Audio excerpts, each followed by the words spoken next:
Assalamualaikum warahmatullahi wabarakatuh. Selamat pagi, salam sejahtera untuk kita semua. Shalom, Om Swastiastu, Namo Buddhaya, salam kebajikan. Selamat datang di acara PeriShare, kegiatan edukasi perawatan periodontal di masa pandemi COVID-19. Puji syukur kita panjatkan kehadirat Tuhan Yang Maha Esa, karena berkat rahmat-Nya kita dapat berkumpul bersama untuk mengikuti kegiatan penyuluhan di pagi yang cerah ini.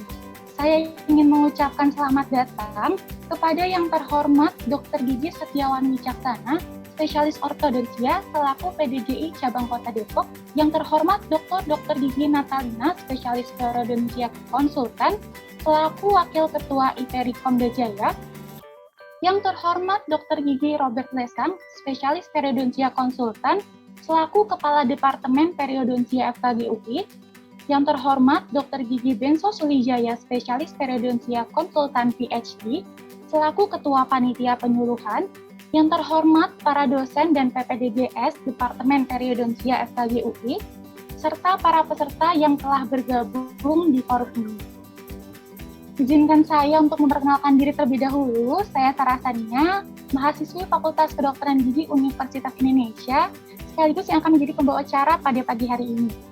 Acara PeriShare ini merupakan bagian dari kegiatan penyuluhan rutin yang diselenggarakan oleh Departemen Periodontia FKG UI, bekerja sama dengan IPERI atau Ikatan Periodontia Indonesia, serta PDGI atau Persatuan Dokter Gigi Indonesia. Pada penyuluhan kali ini, kami mengundang mahasiswa Universitas Indonesia dari berbagai fakultas dan angkatan, serta mengundang khusus responden penelitian persepsi mahasiswa Universitas Indonesia angkatan 2018 terhadap perawatan periodontal berupa scaling di masa pandemi COVID-19. Baik, izinkan saya untuk membacakan susunan acara. Acara dimulai dari pembukaan, lalu akan dilanjutkan dengan menyanyikan lagu Indonesia Raya Serempak, dilanjutkan dengan laporan oleh Ketua Panitia Penyuluhan, lalu sambutan-sambutan, selanjutnya doa pembuka, foto bersama, diakhiri dengan penutup, lalu seluruh peserta dan penyuluh dapat menuju ke breakout room masing-masing. Ya, baik. Agenda selanjutnya adalah menyanyikan lagu Indonesia Raya Serempak.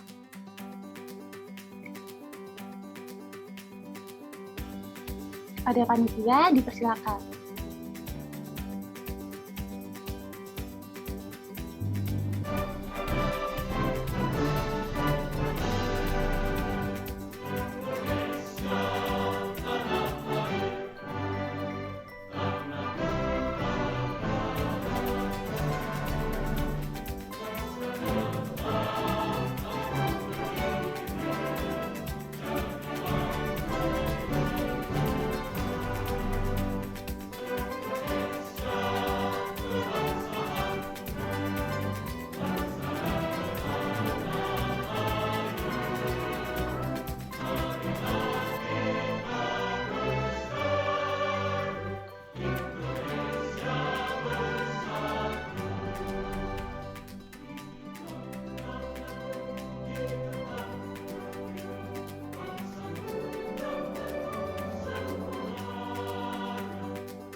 Terima kasih. Kita masuk ke agenda selanjutnya, yakni laporan dari Ketua Panitia Penyuluhan, Dr. Gigi Benso Sulijaya, spesialis periodontia konsultan PhD.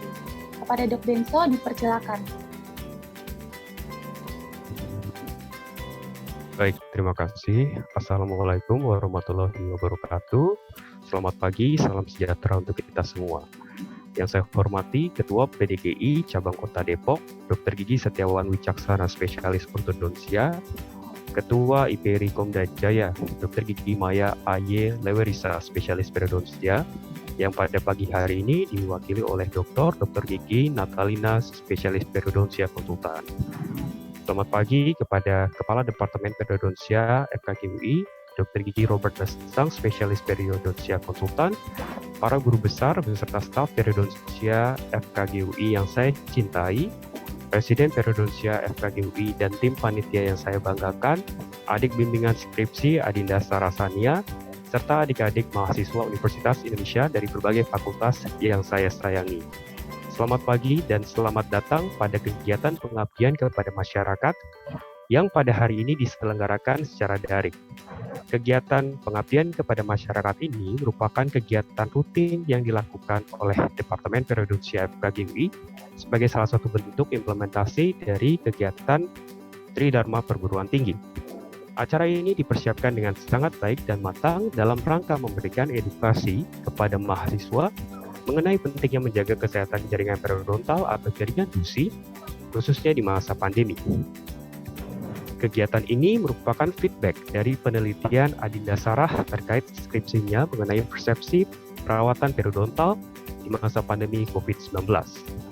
Sebagai laporan, acara ini diikuti oleh 300 responden mahasiswa dari berbagai fakultas di Universitas Indonesia dengan 40 pemateri yang nanti akan memberikan 2 materi berbeda diberikan di 10 breakout room terpisah. Akhir kata, saya harap peserta dapat menggunakan kesempatan ini untuk bertanya dan berdiskusi dengan pemateri seluas-luasnya dan sedalam-dalamnya. Burung dara, burung merpati, Perio share mengudara, Perio FKG UI selalu di hati. Terima kasih. Wassalamualaikum warahmatullahi wabarakatuh. Saya kembalikan kepada MC. Wah, mantap sekali ya Dok pantunnya. Terima kasih banyak Dok Benso atas sambutannya. Dilanjutkan dengan sambutan dari Ketua PDGI Cabang Kota Depok, Dr. Gigi Setiawan Wicaksana, Spesialis Ortodontia. Pada panitia dipersilakan.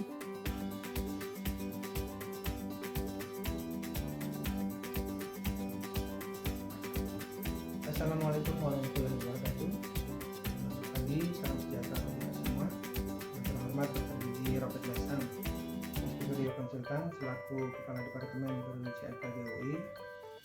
Yang terhormat Sejawat Senior Departemen Periodontia FKG UI, Profesor Dr. Gigi Silianti Dharma Sendiri Studio Konsultan, Dr. Gigi Yuniati Suroso Studio Konsultan, Gigi Haris Sunarto Konsultan, Gigi Presiden Sukardi Studio Konsultan, dan seluruh staf pengajar Departemen Periodontia FKG UI. Yang terhormat Ketua Penyelenggara Kegiatan Dr. Gigi Benso Sulijaya Studio Konsultan PSD. Yang terhormat Sejawat PPDGS Periodontia FKG UI beserta seluruh mendukung kegiatan acara pada pagi hari ini. Bersyukur kita panjatkan kehadirat Allah Subhanahu wa taala karena pada pagi hari ini kita diberikan nikmat kesehatan sehingga dapat berkumpul pada acara bakti sosial Departemen Periodontia FKG yang berjudul edukasi penyakit periodontia selama masa pandemi COVID-19. Sebelumnya selaku Ketua Cabang PDGI Cabang Kota Depok, saya mohon maaf karena tidak dapat mendampingi kegiatan pada pagi hari ini secara langsung karena kan ada agenda lain yang tidak dapat ditinggalkan. Namun demikian saya sangat mendukung dan mengapresiasi kegiatan ini. Semoga dapat berjalan dengan baik dan lancar dan dapat memberikan manfaat yang sangat luas bagi masyarakat. Seperti kita ketahui bersama bahwa pandemi COVID-19 ini membuat seolah-olah kehidupan ini terhenti sejenak selama 2 tahun ini kita lebih banyak mengurangi kegiatan aktivitas di luar ruangan, membatasi kegiatan bertemu dengan orang lain, dan ini juga berdampak kepada pelayanan kesehatan gigi dan mulut dan berdampak kepada menurunnya kesadaran masyarakat akan pentingnya memelihara kesehatan gigi dan mulut. Oleh karena itu sangat tepat sekali apabila Departemen Periodonsia FPDI mengadakan bakti sosial ini sehingga dapat lebih meningkatkan lagi kesehatan gigi dan mulut masyarakat, khususnya pada pencegahan penyakit prudensial, sehingga masyarakat akan kembali dapat mengetahui dan memelihara kesehatan gigi dan mulutnya dan menjaga kesehatan jaringan periodontalnya, sehingga dapat mengurangi angka penyakit gigi dan mulut secara keseluruhan. Sekali lagi saya mengucapkan selamat dan sukses untuk seluruh pendukung acara ini, pada Departemen Periodonsia FKG pada staf pengajar, pada mahasiswa PPDGS Indonesia FKG, juga kepada peserta bakti sosial yaitu mahasiswa FKG, agar nantinya ilmu yang dapat diperoleh pada pagi hari ini dapat memberikan manfaat kepada masyarakat luas, sehingga memberikan peningkatan derajat kesehatan gigi dan mulut kepada masyarakat. Demikian, lebih dan kurangnya kami mohon maaf. Wassalamualaikum warahmatullahi wabarakatuh.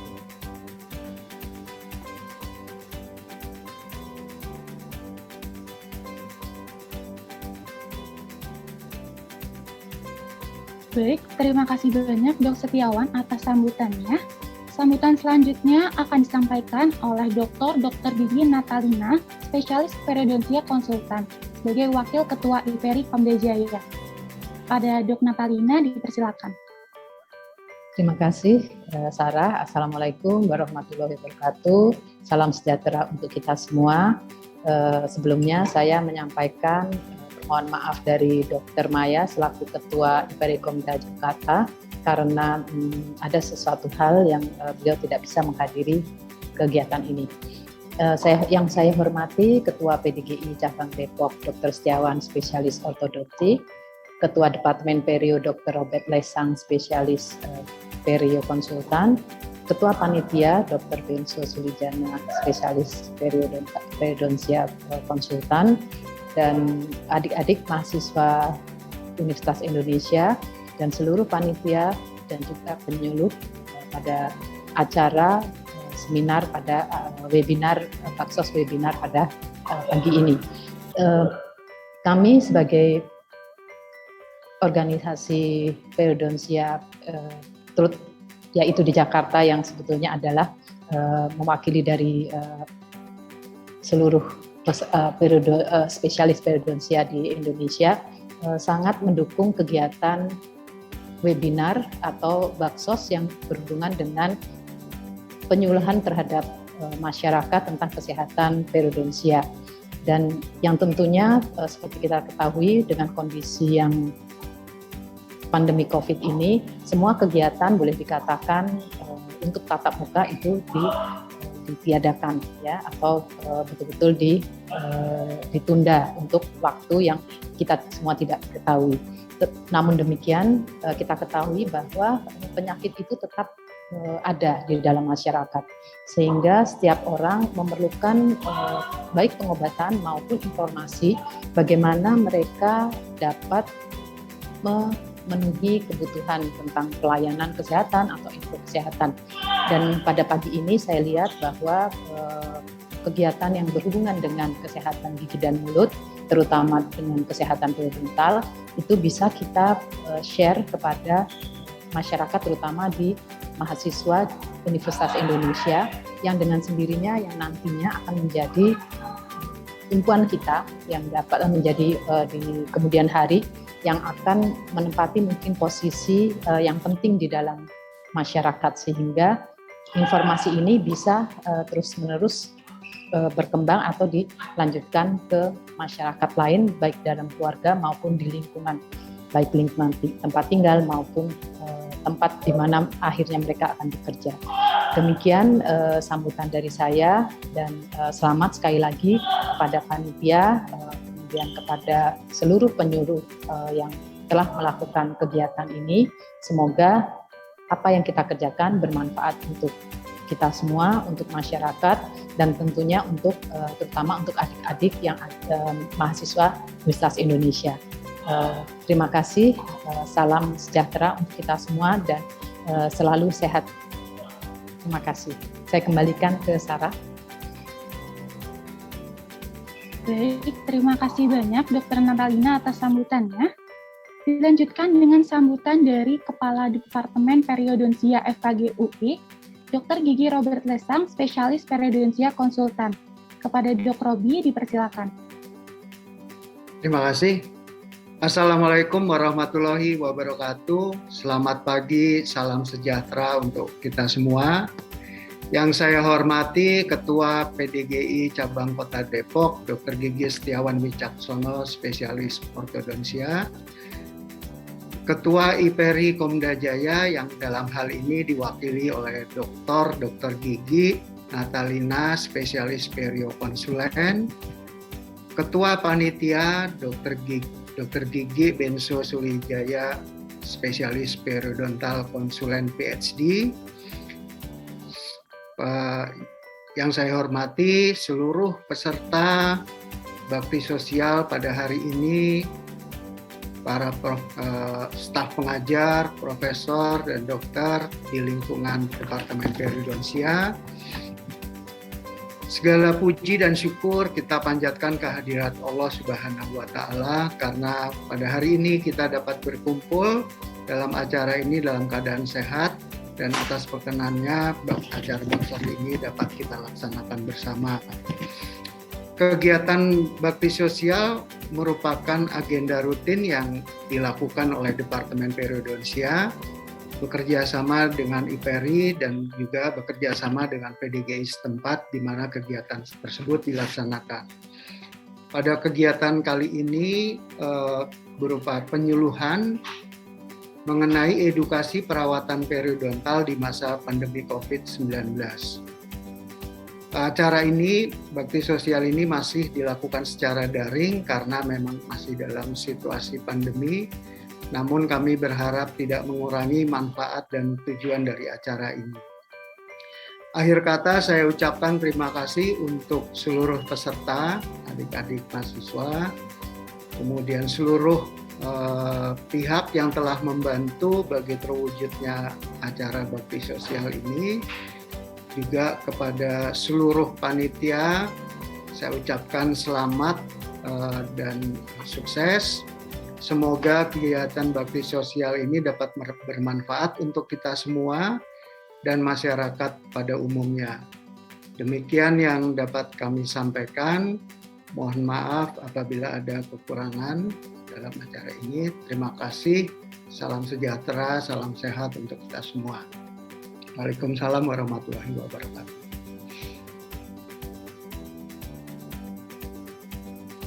Baik, terima kasih banyak Dok Robi atas sambutannya. Sebelumnya saya ingin mengingatkan kembali untuk para peserta dan penyuluh, diharapkan untuk dapat mengisi link presensi yang linknya akan saya kirimkan di kolom chat Zoom.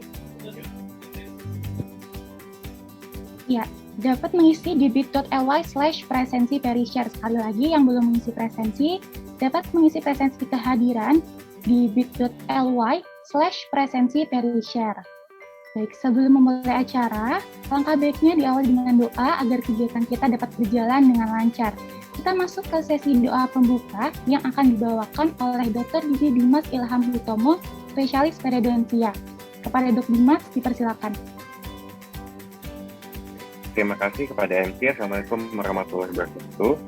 Sebelum kita memulai kegiatan baksos virtual pada pagi hari ini, ada baiknya kita berdoa untuk kelancaran acara Baksus hari ini, serta semoga acara Baksus virtual ini dapat bermanfaat baik kepada panitia maupun kepada seluruh peserta Baksus. Bagi yang beragama Islam, bisa mengikuti saya untuk membaca surat Al-Fatihah. Bagi yang beragama non-Islam, dapat menyesuaikan sesuai dengan agama dan kepercayaannya masing-masing. Doa dimulai.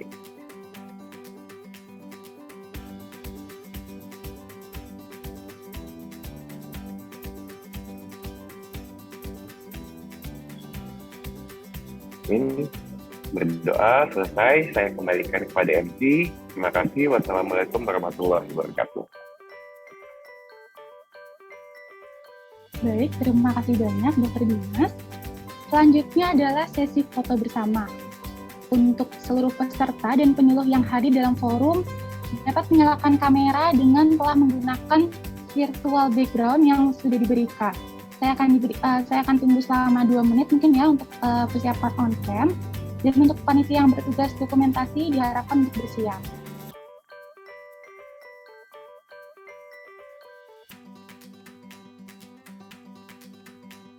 Dr. Sandra, apakah Dr. Sandra dan Selamat pagi, Dok.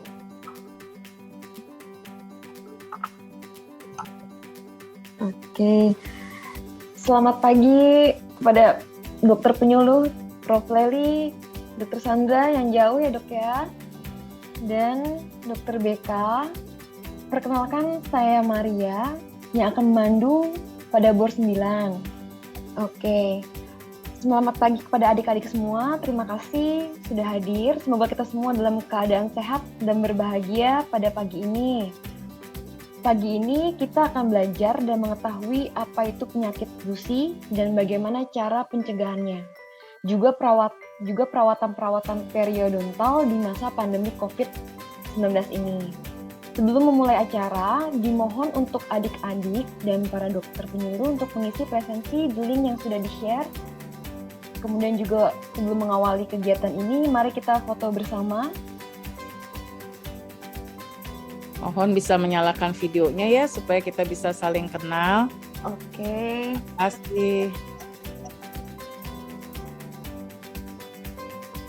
Boleh dalam hitungan ketiga, kita senyum dulu ya. 1, 2, 3. Sudah, terima kasih. Sebelum mulai materi pertama, ada tata tertib yang perlu kita taati bersama, yaitu tanya jawab dilakukan setelah materi selesai.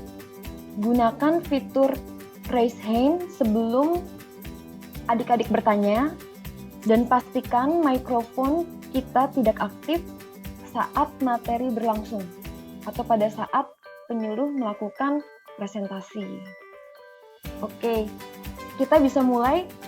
Untuk materi pertama yang akan dibawakan oleh Prof. Leli, diawali dengan saya terlebih dahulu mengenai apa itu penyakit gusi dan bagaimana pencegahannya. Izin untuk share screen ya adik-adik.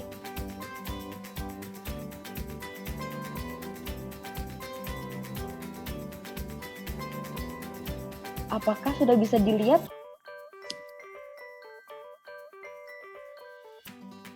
Sudah. Sudah ya, oke. Baik, materi pertama yaitu mengenali penyakit gusi dan pencegahannya. Apa itu rongga mulut? Jadi rongga mulut itu adalah jendela atau awal dari kesehatan tubuh kita. Kenapa? Karena kita makan memasukkan hal dari luar ke dalam tubuh itu dari mulut. Terdapat lebih dari 700 spesies bakteri yang hidup dan tinggal di dalam rongga mulut, di gusi, di gigi, dan juga permukaan dalam pipi. Terdapat bakteri baik dan bakteri jahat di dalam rongga mulut.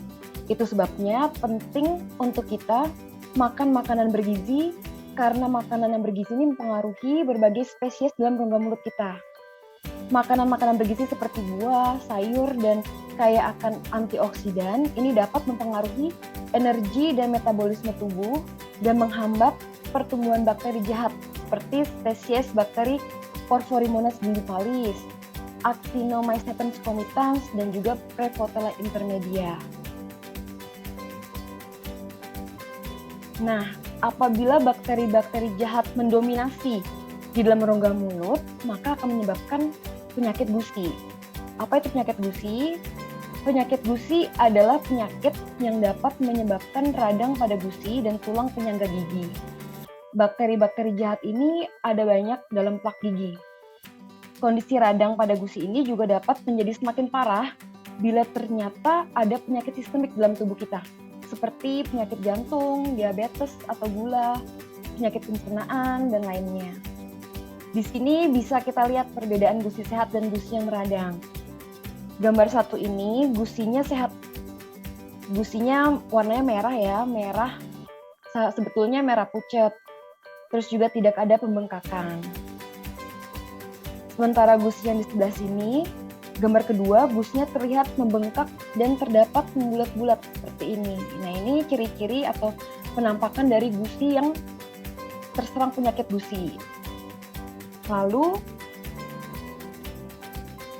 pada usia berapa sih penyakit gusi ini dapat atau sering kali terjadi? Berdasarkan penelitian Tajudin tahun 2017, penyakit gusi ini banyak terjadi pada usia late adolescence atau remaja akhir, yaitu rentang usia 18 sampai 24 tahun. Juga pada early adulthood atau pada usia dewasa dini, yaitu awal 18 sampai 45 tahun. Dan juga early elderly atau lansia awal, yaitu rentang usia 65 tahun ke atas. Nah, usia-usia ini seringkali rentan mengalami penyakit gusi.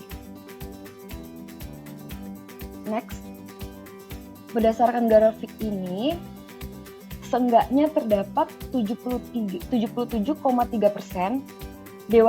usia dewasa mengalami penyakit gusi, dan hanya 14,2% yang memiliki gusi sehat. Ini data menurut Puskesdas. Ini berarti 8 dari 10 dewasa Indonesia mengalami penyakit gusi. Nah, adik-adik masuk dalam mana nih, kategori mana nih? Dan 8,5% ini tidak bergigi. Nah, tidak bergigi ini dapat disebabkan karena kehilangan gigi atau pencabutan gigi. Bisa disebabkan oleh karena gigi patah, gigi berlubang, dan kejadian paling tinggi yaitu 41,8% akibat dari penyakit gusi ini. Jadi penyakit gusi ini ternyata dapat menyebabkan kita kehilangan gigi. Lalu, apa sih penyebab dari penyakit gusi ini? Penyebab utama dari penyakit gusi ini adalah plak gigi dan juga karang gigi.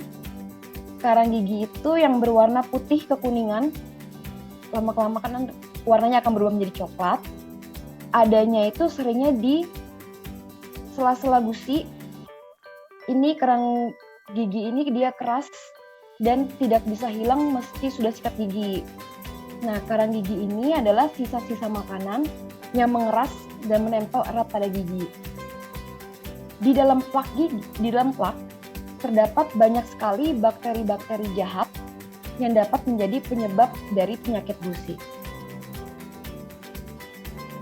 Selanjutnya, bagaimana cara membedakan gusi sehat dan gusi sakit? Boleh dilanjutkan, akan dijelaskan oleh Prof. Lely. Dipersilakan Prof. Lely untuk melanjutkan. Terima kasih. Terima kasih Dr. Ana. Baik ya, saya tadi sudah dijelaskan oleh Dr. Ana tentang apa itu kondisi atau penyebab terjadinya penyakit gusi. Sekarang kita melihat ya, agak kembali sedikit ya, seperti apa yang dijelaskan Dr. Ana tadi ya, bahwa ini identifikasi penyakit gusi. Ya, ini gambaran yang atas adalah bagaimana gusi itu sehat. Ya, jadi mungkin kalian sendiri bisa melihat tuh ya sendiri gusi kalian sehat atau tidak. Barangkali dengan di depan cermin ya, buka bibirnya selebar, kemudian lihat ya apakah gusi ini berwarna merah pink ya, bukan merah-merah sekali ya, tapi merah yang ke arah pink. Kemudian perhatikan bahwa di antara gigi ini ada bentuk gusi yang tajam ya di selaknya gigi ini. Kita kalau sebut segitiga di antara gigi ini namanya papil gingiva ya. Dia bentuknya kalau dia sehat ini tajam seperti ini ya. Ya itu ya dibantu ditunjukkan ya. Jadi dilihat di sela-selanya itu seperti itu. Kemudian tidak ada warna yang lebih merah. Jadi warnanya sama dengan warna gusi yang di atasnya dengan mukosanya ya, mukosa di atasnya.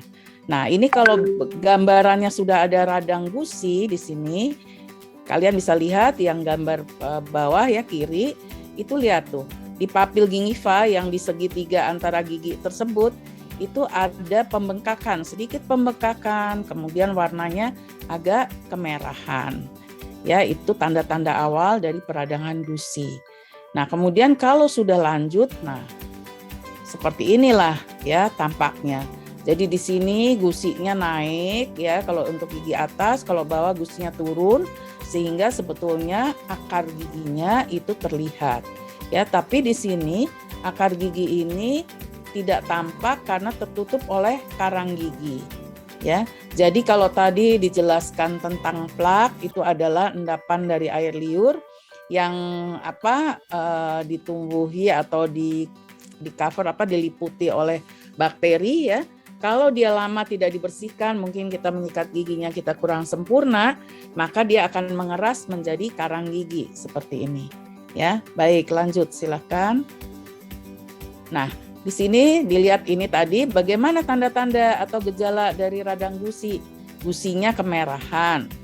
Terus terlihat ada pembengkakan. Kalau ini masih minimalis ya, yang bengkak artinya betul-betul hanya di sepertiga di selak giginya ini ya, di bentuk segitiganya ini ya. Itu namanya papil gingiva. Tapi kalau misalnya peradangannya sudah lebih lanjut, biasanya di marginal artinya bagian gusi yang atasnya gitu ya. Jadi batasan antara gigi dengan gusi itu yang merah. Jadi bentuknya kayak garis ya. Nah, kalau yang di sebelah kanan ini udah yang lebih parah. Ya, dia sudah sampai kerusakannya kepada tulang gigi. Ya. Tulang periodontalnya. Sebentar ya, ini tadi yang radang gusi. Nah, biasanya kita akan ada keluhan gusinya itu berdarah ya. Berdarahnya gimana? Diem aja, mungkin kita sedang bicara aja, gusi kesenggol-senggol sama bibir dan pipi itu bisa berdarah. Atau kita ada keluhan berdarahnya itu saat kita menyikat gigi. Ya, saat menyikat gigi begitu kita kumur, buang kok ada darahnya ya gitu ya. Berarti itu sudah ada tanda-tanda. Nah, seringkali juga kadang itu ada rasa gatal pada gusi. Nah, kalau kondisinya setelah lanjut, maka gusi kemerahannya yang gambar kanan ini lebih parah ya, merahnya itu lebih dominan, artinya lebih merah, kemudian meliputi seluruh dari gigi, ya, ditambah juga dengan ada ini gusinya naik atau gusinya turun, ya. Kemudian tetap ada juga perdarahan gusi yang spontan atau saat menyikat gigi, ya.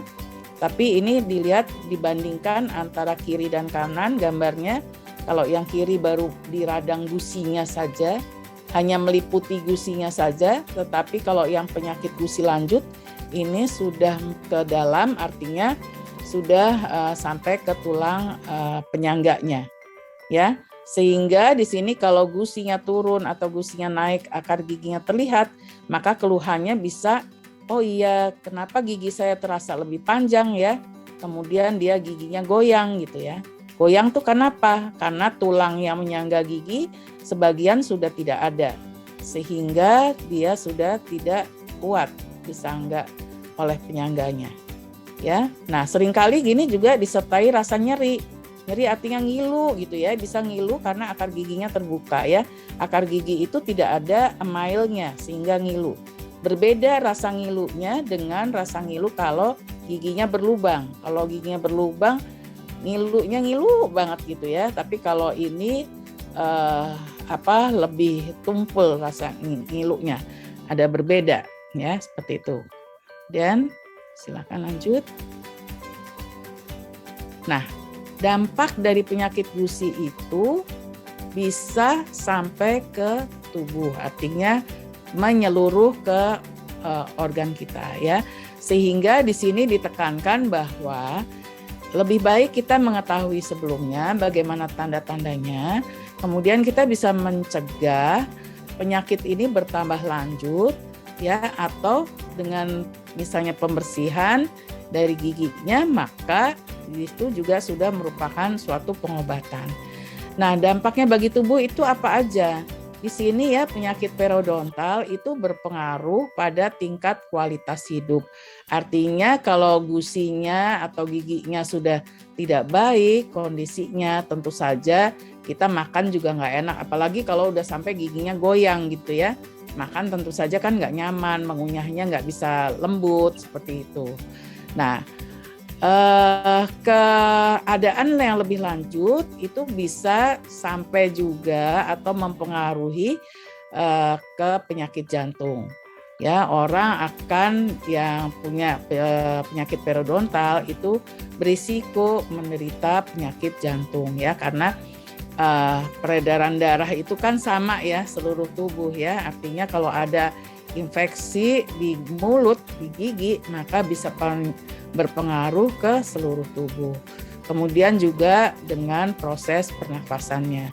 Kesehatan gigi dan gusi yang buruk berisiko menyebabkan penyakit pneumonia. Pneumonia itu paru ya, di paru-paru dan saluran pernafasannya ya, jadi saluran yang sebelum masuk ke paru. Kemudian juga diabetes atau penyakit kadar gula ya, ini akan penyakit kesehatan gusi yang buruk memperparah kondisi gula darah dari pasien yang diabetes. Begitu pula sebaliknya. Kemudian juga rheumatoid arthritis. Jadi penyakit gusi bisa berhubungan dengan penyakit sendi ya, karena ke arah tulang juga kan seperti itu. Baik, silahkan lanjut. Nah, bagaimana cara pemeriksaannya? Mudah. Biasanya kita kalau misalnya ke dokter gigi itu akan ditanyakan keluhannya apa gitu. Ada rasa nyeri atau tidak ya? Rasa nyerinya gimana? Tajam atau tidak? Seperti tadi saya bilang, rasa nyeri itu kalau gigi berlubang kan bisa juga ya, ada rasa nyeri ya. Tapi kalau giginya berlubang, biasanya kalau kita minum dingin atau minum biasa aja gitu ya, udah ngilu ya. Tapi kalau kelainan periodontal itu tidak ngilu setajam ngilunya kalau gigi berlubang gitu ya. Ngilunya tuh ya pada saat nyikat gigi misalnya gitu ya, karena atau ya minum kadang-kadang bisa juga kalau orang yang sensitif ngilu, tapi ininya biasanya berbeda ya rasanya ya, tergantung sensitivitas setiap orang. Biasanya pertanyaan kita lebih lanjut juga, apakah ada giginya yang berlubang gitu ya, sebelah mana gitu, nanti biasanya kita akan memeriksakannya. Kemudian berapa lama keluhan itu ada, atau pada saat apa keluhan nyeri tersebut timbul gitu ya. Kemudian apakah ada perdarahan gusi? Perdarahan gusi yang seperti tadi saya jelaskan, apakah kita biasa aja tidak menyikat gigi gitu ya, gusinya juga kadang berdarah, artinya kita banyak bicara, mungkin biasanya kita nggak sadari gitu. Tapi biasanya kalau kita, ya kebetulan sih kalau pandemi saat ini kita selalu pakai masker ya, tentunya tidak kelihatan. Pada saat tidak pandemi, biasanya kita misalnya ngobrol sama teman gitu, tiba-tiba temannya yang lihat, loh kok giginya merah ya, kenapa ya? Oh ternyata gusinya berdarah. Tapi itu biasanya tidak ada rasa sakit ya. Kemudian rasa gatal pada gusi. Kayaknya rasanya di dalam gusi itu kok ya gatal gitu ya. Kalau misalnya kayak disikat atau agak lama gitu nyikatnya di situ mungkin terasa lebih enak ya. Atau kadang-kadang ada mungkin orang yang jadinya wah jangan sampai tuh ya ditusuk-tusuk gitu ya sama tusuk gigi ya, malah tambah rusak gusinya. Kemudian kegoyangan gigi, ada nggak giginya goyang gitu? Goyangnya terasanya gimana gitu? Apakah di ke depan ke belakang atau udah naik turun kalau disenggol pakai lidah misalnya atau pakai tangan ya, jangan sampai tapi ya tangan masuk ke dalam mulut ya karena kotor. Kemudian frekuensi menyikat gigi biasanya juga akan ditanyakan berapa kali menyikat giginya, kapan waktunya. Dan sebetulnya ini ada biasanya kita akan menghubungkan lagi dengan pertanyaan, Anda merokok enggak gitu ya.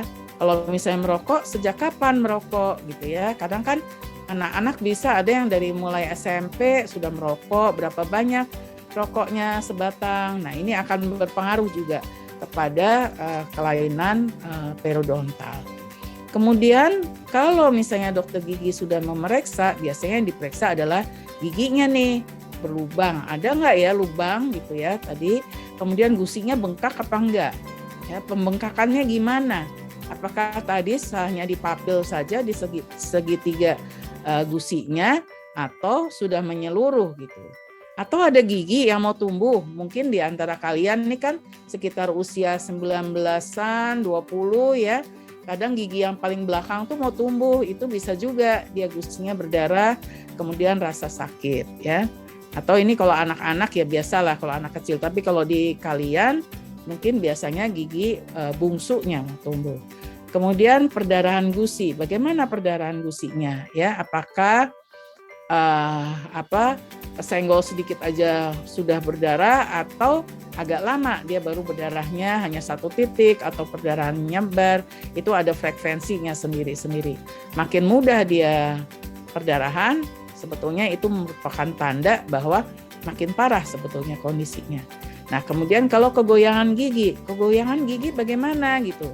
Sebetulnya secara normal gigi itu bergerak ya di dalam soketnya, di dalam gusi, ada tulangnya di dalam gusinya, kemudian antara tulang dengan gigi itu sebetulnya ada serat-serat yang memegang gigi tersebut. Jadi sebetulnya gigi itu dia ada bergerak ke kiri kanan. Karena kalau enggak, gigi itu akan haus. Ya, coba kita belajar kan benda keras berhubungan atau bergesekan pasti kan haus. Ya, artinya terkikis. Tapi kalau gigi kan tidak ya. Jadi dia ada adaptasinya dengan adanya serat-serat di antara gigi ke tulang penyangga giginya. Kemudian kebersihan mulutnya gimana? Tentunya makin kotor dia akan makin buruk mempengaruhi kondisi ke giginya. Nah, kalau sudah ada tanda-tanda seperti ini, maka kita tentu saja harus konsultasi ke dokter gigi. Jadi peran pertama kita sebetulnya di sini adalah bagaimana cara penyikatan gigi. Mungkin nanti di materi selanjutnya atau mungkin nanti pada saat kita diskusi bisa saya lebih jelaskan lebih lanjut. Ya, tapi kalau sudah sampai ke karang gigi seperti tadi gambarannya lanjut, maka kita tidak bisa mengobati sendiri. Jadi harus ke dokter gigi. Baik, berikutnya masih ada. Nah, pencegahannya apa di sini? Kita harus menyikat gigi yang rutin, minimal 2 kali sehari. Tapi 2 kali sehari ini ada waktunya, ya. Ini secara internasional bahwa pagi hari setelah sarapan, ya kita menyikat gigi, ya. Kemudian malam sebelum tidur. Dan pada saat menyikat gigi, setelah kita berkumur, coba tolong deteksi, ya, kita nyikat giginya sudah bersih atau belum. Ya, dengan lidah kita julurkan ke batas antara gigi dengan marginal gusi atau gusi yang paling atas tadi. Ya, kalau kita raba gitu ya, oh dia masih kasar, berarti kita nyikat giginya belum sempurna, belum bersih. Seperti kita nyapu lantai, kemudian kita jalan lagi, kok masih ngeres ya kayak ada pasir-pasir. Berarti bukannya tidak disapu, tetapi sapuannya kurang bersih. Jadi itu ibaratnya kita menyikat gigi. Jadi silahkan diulang. Kemudian kita juga bisa menggunakan benang gigi. Tapi ini harus hati-hati kalau menggunakan benang gigi. Kalau tidak perlu mungkin tidak usah dilakukan. Karena kalau salah, benang itu juga tajam akan melukai papil gingiva tadi sehingga juga menyebabkan kerusakan. Ya, kalau giginya sudah ada bersela-sela, maka kita juga memerlukan sikat gigi khusus untuk sela-sela gigi ya. Kemudian kita juga bisa menggunakan obat kumur ya, tapi jika perlu saja karena menurut pengalaman saya ada orang yang bersih sekali giginya dan sering memakai obat kumur, maka biasanya giginya jadinya bercak-bercak putih gitu, seperti mau rapuh gitu ya, sepertinya emailnya seperti mau rapuh. Jadi kalau perlu silahkan, tapi jangan terlalu sering. Kemudian pembersihan karang gigi yang rutin itu sebetulnya 6 bulan sekali. Tapi biasanya dokter gigi akan menganjurkan dilihat kondisinya masing-masing.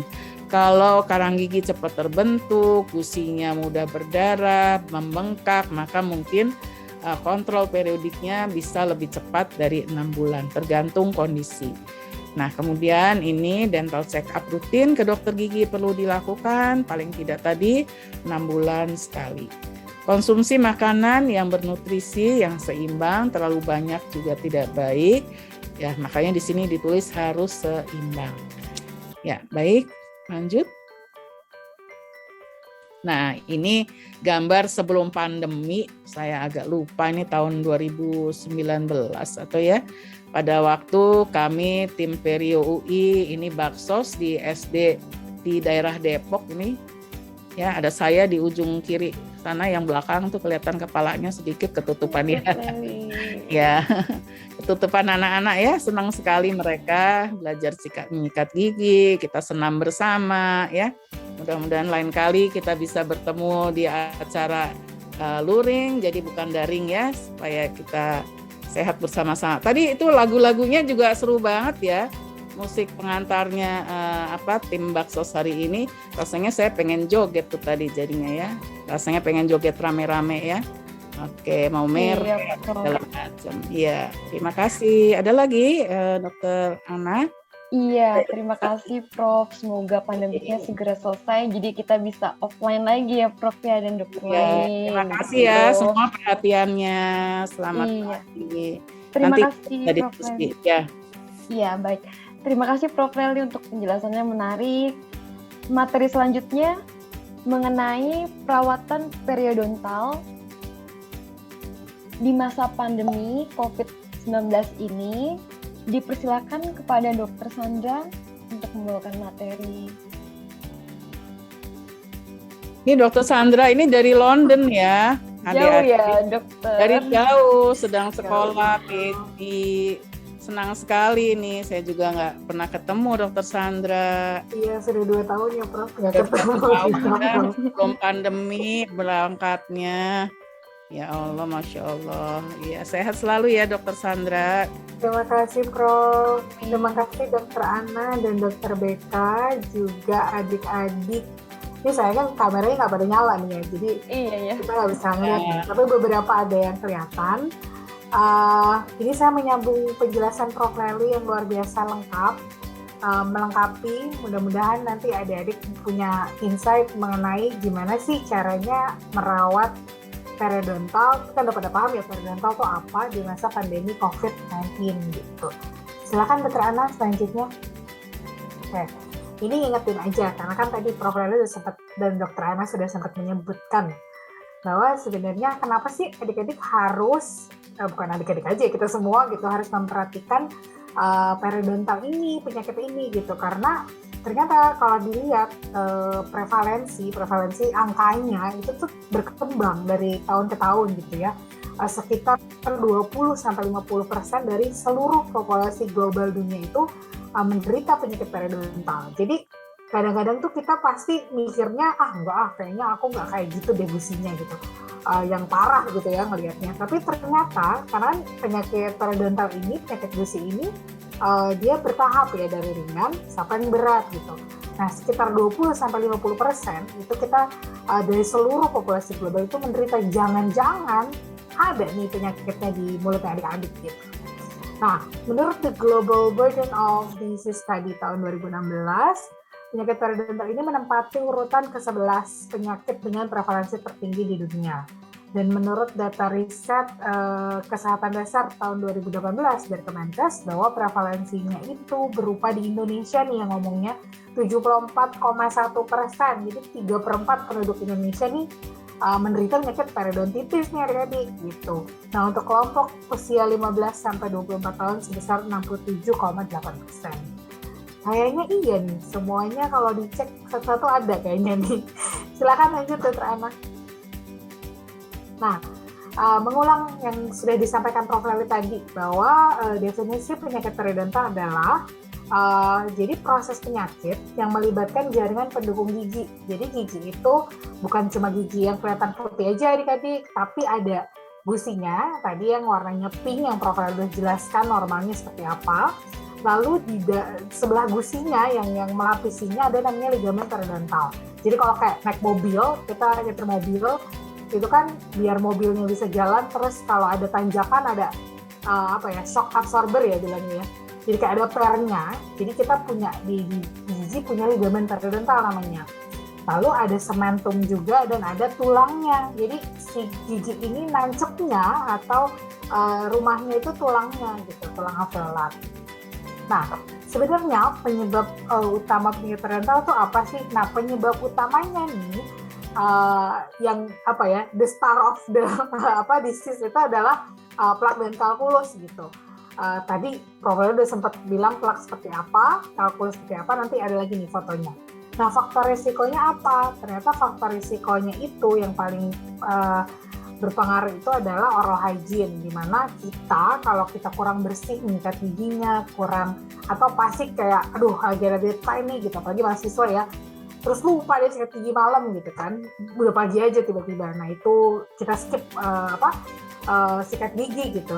Lalu yang kedua, yang laki-laki nih kalau ngerokok itu, jadi perokok itu kalau nggak salah di penelitian 7 kali lebih besar resikonya untuk jadi penyakit, untuk ada nih penyakit periodontalnya gitu. Lalu yang ketiga diabetes, penyakit gula, dan juga kehamilan. Nah, tapi ada juga yang faktor resiko lain yang kita nggak bisa modifikasi gitu.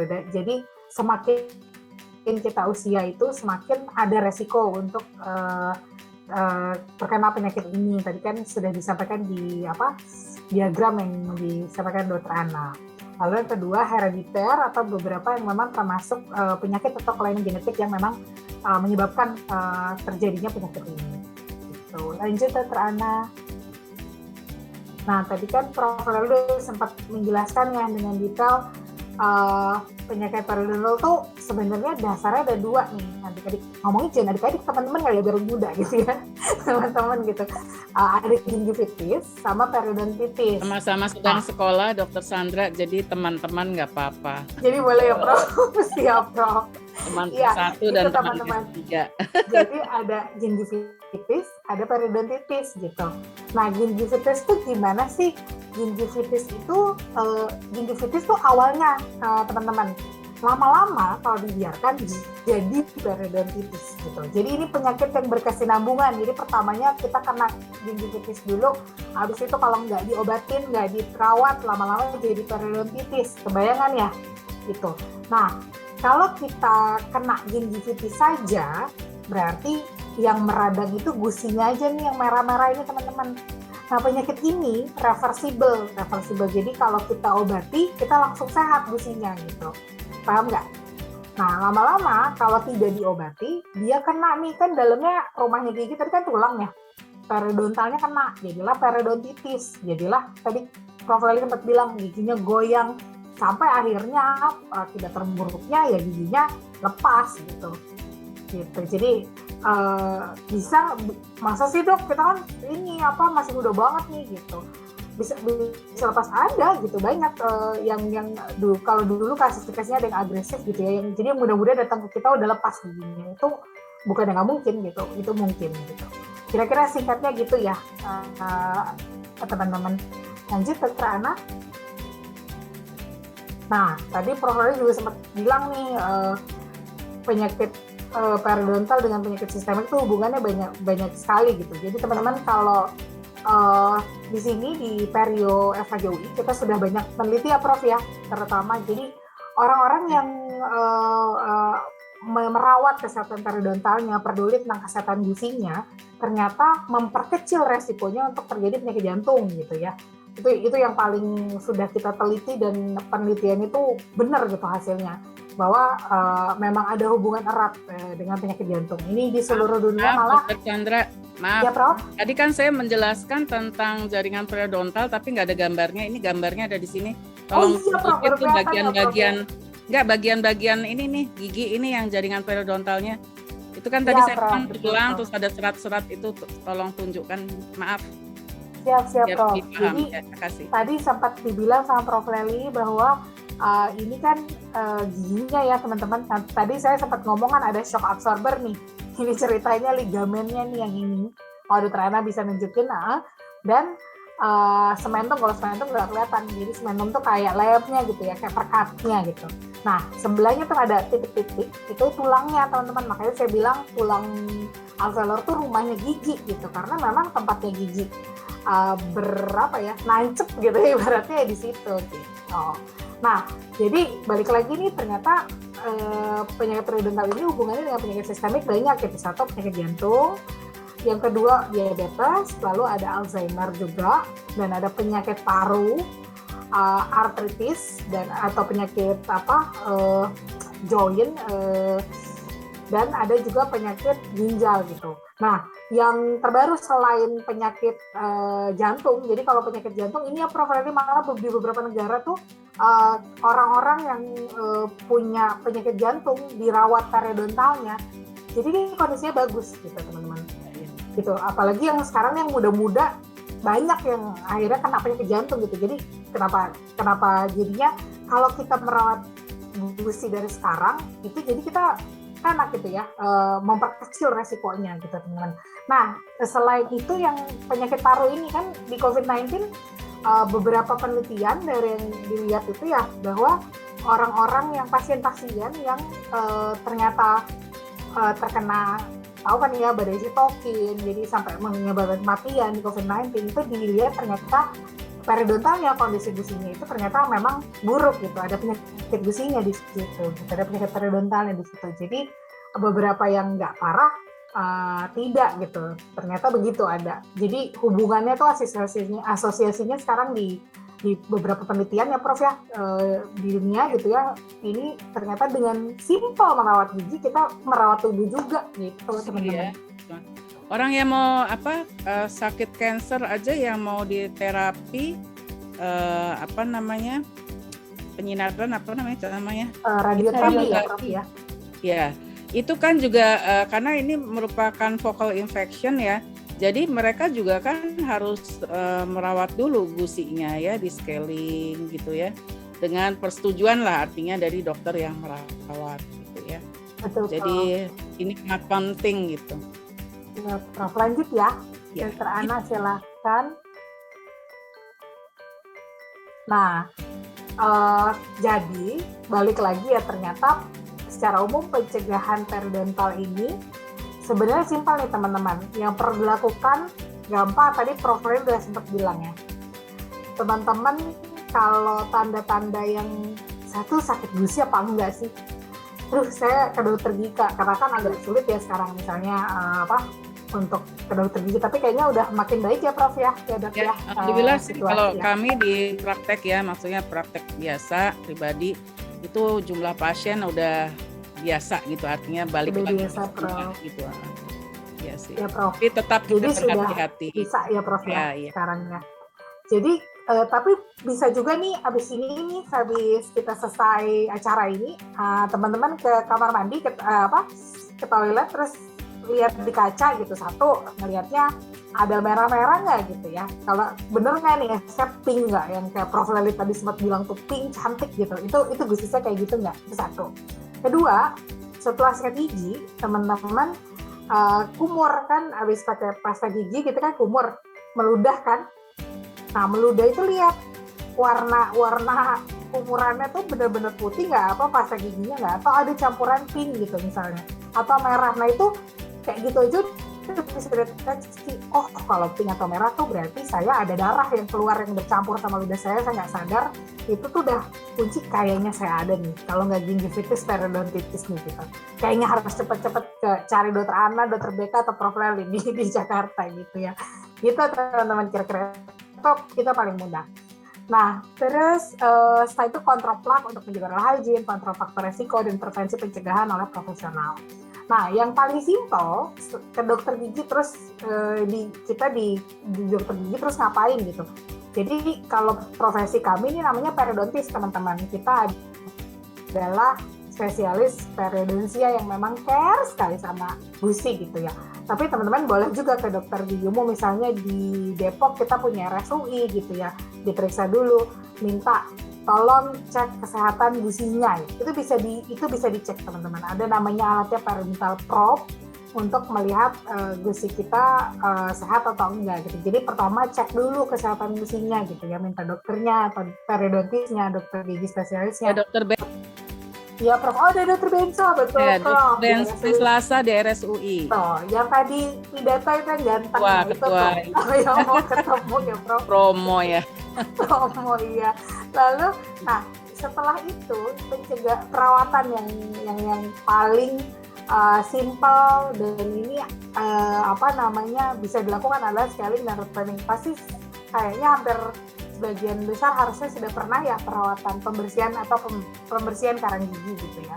Nah, kayaknya ini simpel banget. Saya mah cuma kalau bersihin karang gigi cuma bersihin yang kotor-kotor. Ternyata enggak juga teman-teman nih. Dengan teman-teman datang bersihin karang gigi aja, ingat aja gitu ya, kalau nanti udah sehat ya tiap 6 bulan gitu, itu tuh berapa juta ya Prof ya bakteri yang keluar akhirnya dari mulutnya teman-teman gitu.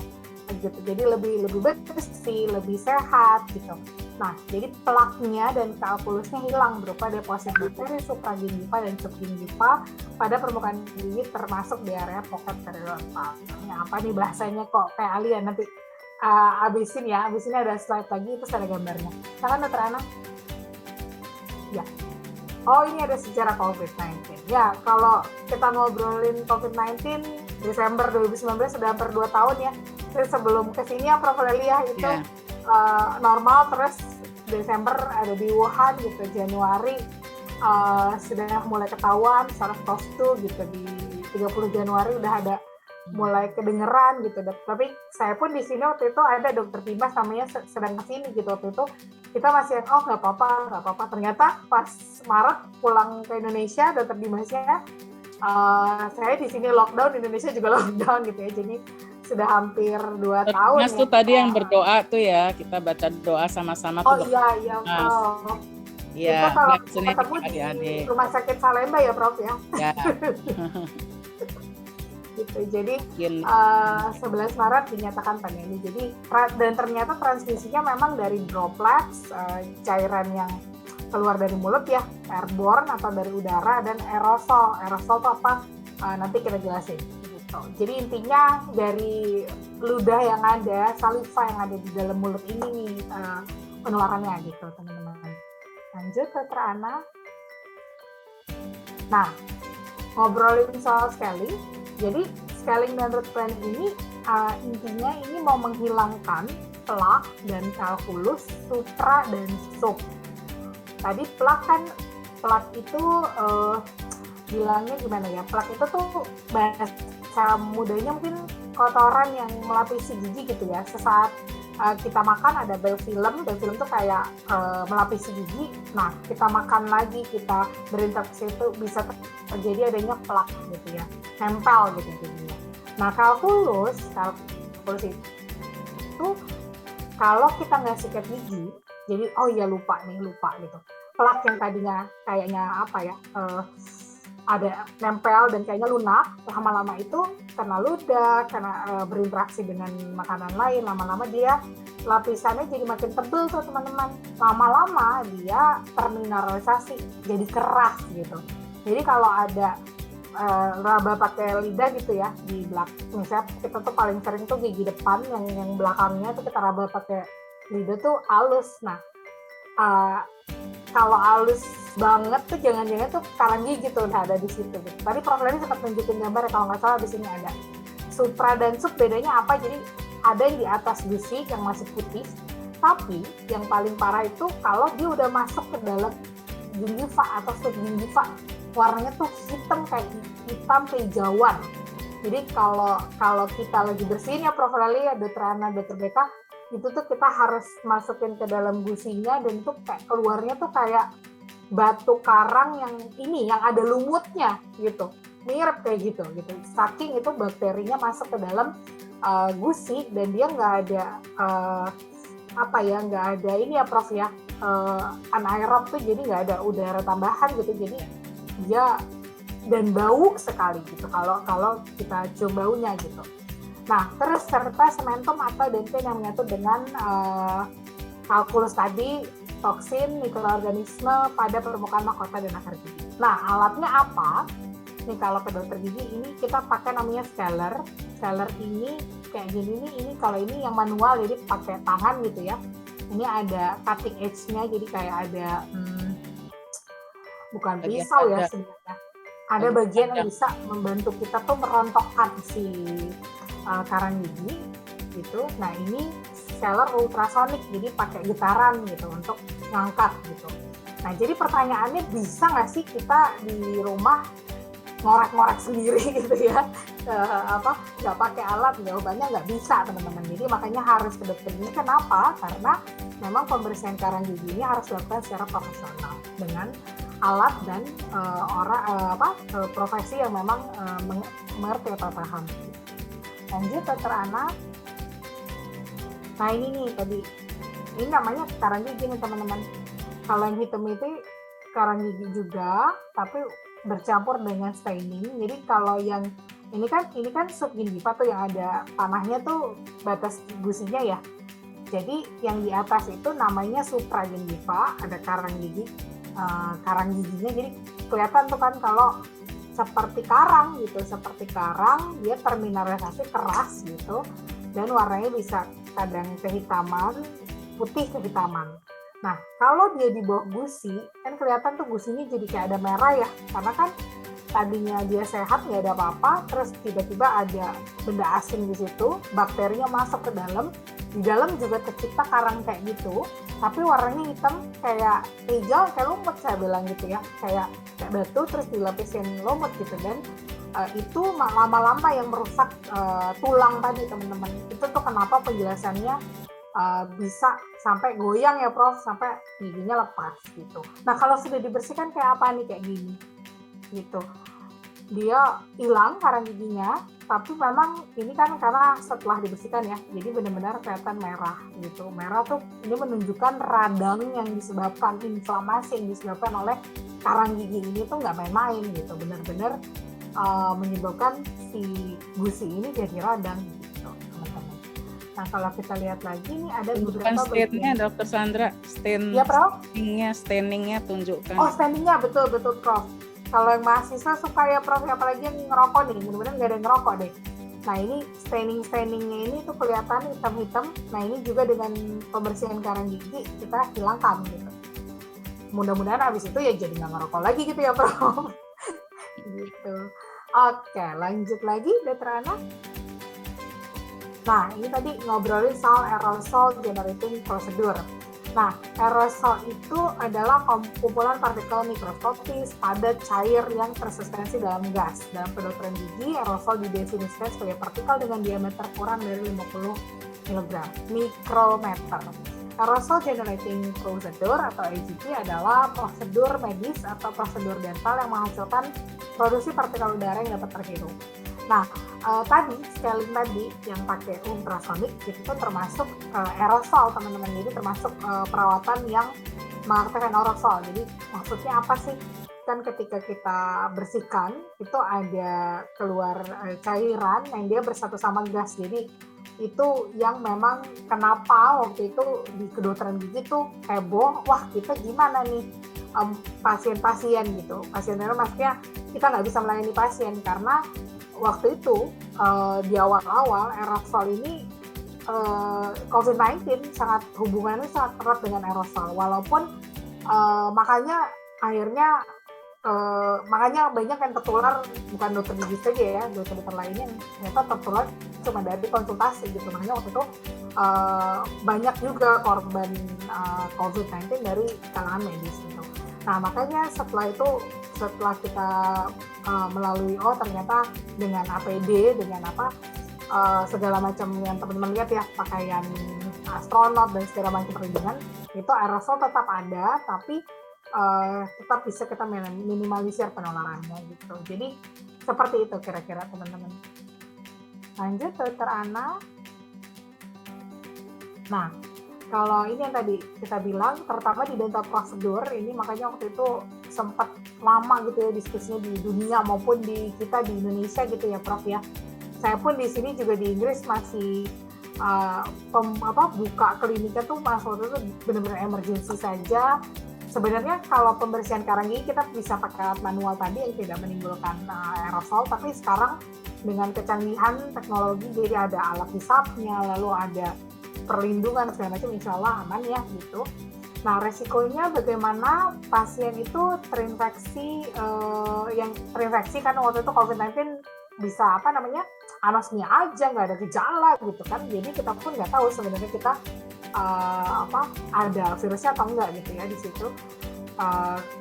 Menerima perawatan kesehatan gigi atau periodontal, lalu dia dari mulutnya kan ada ludah dan lain-lain, jadi ngobrol pun gitu ya, ada aerosol gitu dari udara, lalu aerosolnya ini bisa masuk lagi transmisi ke individu yang lain,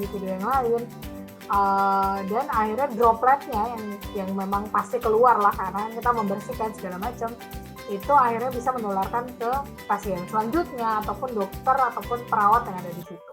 Nah, istilah AGDP atau Aerosol Generating Dental Procedure ini merujuk pada prosedur dental seperti pada saat membuat lingkungan mulut basah lalu dilakukan instrumentasi berkecepatan tinggi, karena kan bersihin karang gigi itu tadi pakai alat scaler yang ada getarannya sehingga menghasilkan aerosol.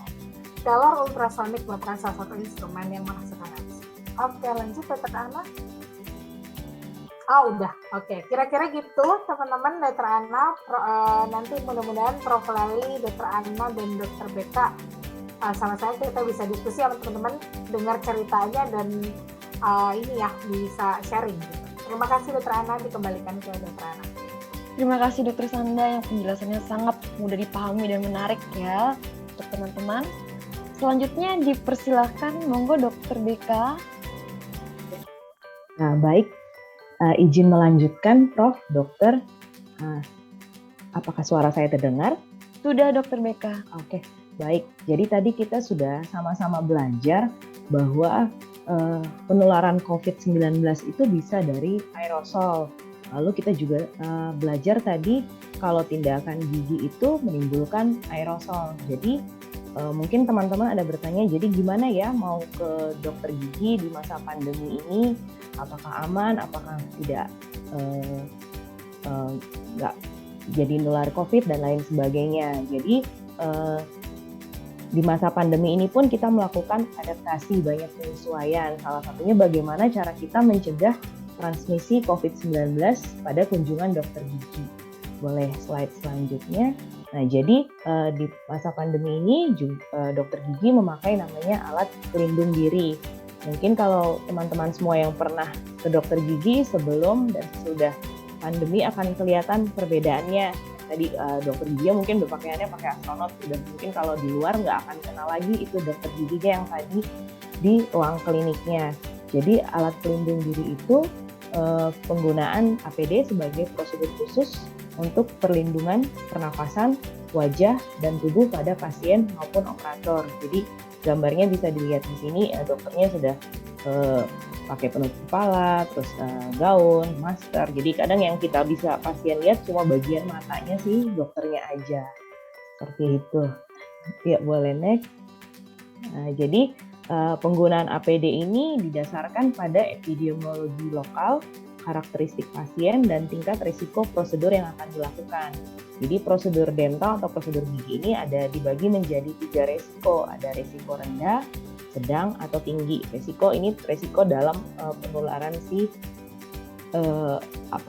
COVID-19-nya ini. Jadi kalau resiko rendah itu biasanya di bagian administrasi, bagian pendaftaran, di luar ruang dental, ruang praktek dokter yang ada dental unitnya. Kemudian kalau risiko sedang, dia biasanya di bagian pembersihan, disinfeksi atau sterilisasi alat, atau di prosedur klinis yang tidak menghasilkan aerosol. Jadi misalnya baru pemeriksaan umum biasa dan lain sebagainya.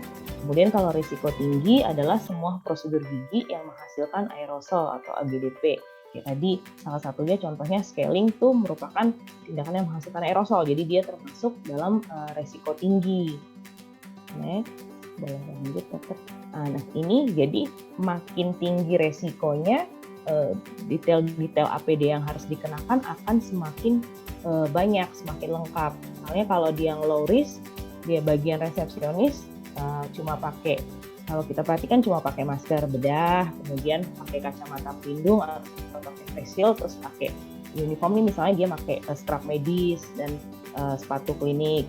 Kemudian kalau di moderate, kalau di bagian yang cleaning dan disinfection udah mulai dia pakai penutup kepala, kemudian sama masih pakai face shield, terus maskernya bisa dengan masker bedah atau udah di-upgrade jadi tipe 2R yang surgical mask, terus udah pakai apron yang waterproof, kemudian sudah pakai sarung tangan yang tebal gitu. Terus kalau dia di moderate risk yang sudah prosedur klinis, jadi sudah ketemu pasiennya tapi tidak ada tindakan aerosol, itu sama tadi kayak yang cleaning cuma udah lebih lagi, misalkan maskernya sudah agak beda, ini sudah yang P2 mask atau yang tipe 2R surgical mask, terus kemudian sudah pakai gaun atau gaunnya yang sudah fluid resistant seperti itu. Terus untuk sepatunya sudah pakai penutup sepatu scraper. Terus kemudian untuk yang high risk lebih lagi gitu. Jadi yang tadinya di moderate risk ditambahkan lagi maskernya juga lebih tinggi lagi tingkat penyaringannya gitu. Jadi kan tadi kita belajar aerosol itu partikelnya kecil. Nah, jadi makin high risk-nya itu si maskernya ini akan lebih rapat lagi untuk tingkat penyaringannya. Gitu. Boleh next. Jadi gimana pelayanan kesehatan di klinik pada masa adaptasi kebiasaan yang baru? Tuh boleh next lagi. Nah, jadi banyak mungkin hal-hal yang berbeda yang sebelum dan sesudah pandemi. Jadi dokter gigi di klinik pun sudah mengatur bagaimana supaya bisa minimal, jadi aerosolnya tetap ada tapi bisa minimal dan bisa sirkulasi udaranya baik. Kan kalau COVID yang kita tahu harus sirkulasi udaranya itu adalah baik. Jadi makanya diatur dari misalnya posisi kursi gigi diatur dari posisi kepala berada pada arah masuk aliran udara bersih. Jadi mungkin kalau teman-teman suka perhatiin klinik gigi, AC-nya ada di belakang posisi kepala teman-teman. Nah, terus nanti di bagian terletak di bagian terus di depannya nanti akan ada exhaust diletakkan 20 cm dari lantai sebagai penghisap aliran udara kotor. Nanti di akhir ada gambarnya, jadi bisa ada gambarannya gimana sih posisinya ini gitu. Boleh next dulu. Nah, jadi terus kemudian ada four-handed dentistry. Jadi dokter gigi dibantu oleh asisten yang dapat melaksanakan prosedur suction. Suction ini kalau alat yang untuk kita ada ludahnya dihisap, jadi nggak penuh di dalam mulut kita, kemudian menggunakan rubber dam untuk meminimalkan percikan droplet dan aerosol.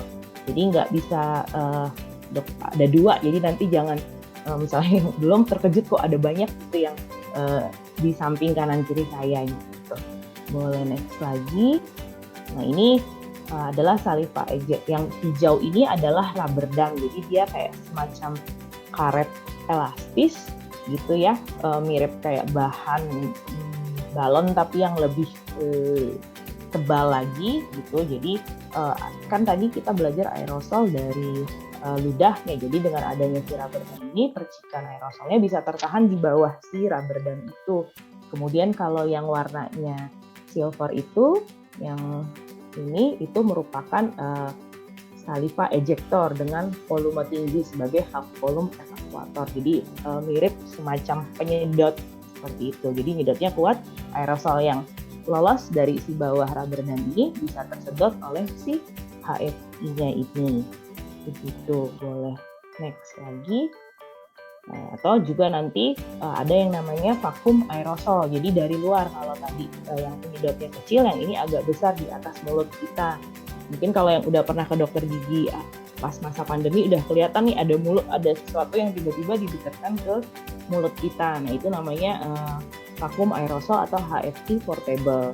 Atau bisa juga seperti gambar yang sebelah kanan itu menggunakan wrapping box atau aerosol box. Nah, ini semua dilakukan untuk meminimalisir aerosol itu biar nggak berterbangan ke luar, ke sekeliling ruangan. Gitu. Boleh next lagi. Nah, jadi juga untuk kita meminimalisir transmisinya, pasien diminta untuk berkumur dengan povidone iodin 0,2% sebelum perawatan. Itu. Next lagi dokter. Nah, lalu juga ada desinfeksi ruangan praktik. Jadi sebelum tindakan dan sebelum memasukkan pasien baru itu ruangan giginya dibersihkan. Jadi aman gitu, bersih. Jadi bisa tidak langsung masuk aja gitu. Jadi kondisi pasien berikutnya ruangannya sudah didisinfeksi. Next. Nah, kemudian juga pembatasan jumlah orang. Jadi membatasi jumlah orang dalam ruangan selama prosedur tindakan dilakukan. Penunggu pasien dewasa disarankan tidak masuk dalam ruangan praktik dokter gigi. Jadi mungkin dulu kalau mau ke dokter gigi ditemenin harus sampai ke dalam-dalamnya gitu sama tindakan ditungguin. Ya mungkin sama pandemi ini kalau kita sudah masuknya pasien dewasa, ya mungkin yang nemenin temannya, orang tuanya, pacarnya, siapa nunggu dulu di luar, kita ditunggu dulu sama dokter giginya, seperti itu. Kemudian boleh next lagi. Nah ini tadi kliniknya, yang ini di RSKGM FKG UI, mungkin ada yang sudah pernah berkunjung, ada yang belum. Kalau mau berkunjung setelah ini nanti dipersilakan ya dok ya.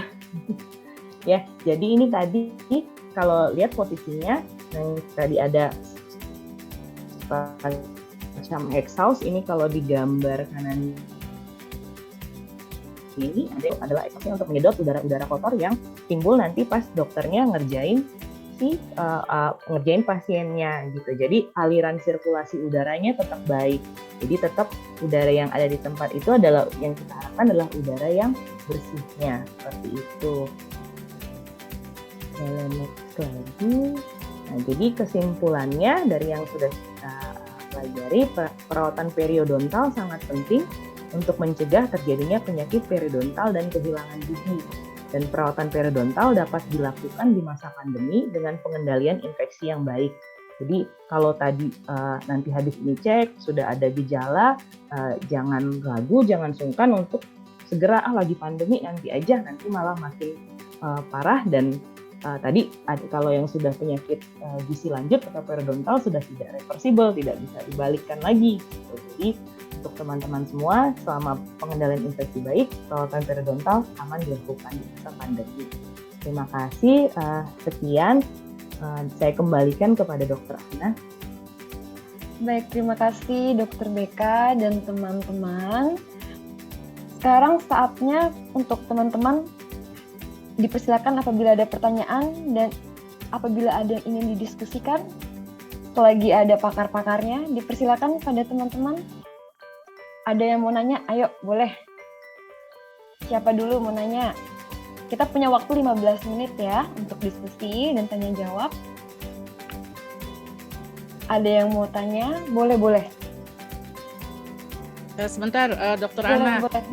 Saya mau ucapkan terima kasih ya. Saya apresiasi sekali dengan yang sejak awal kita presentasi ini menyalakan video.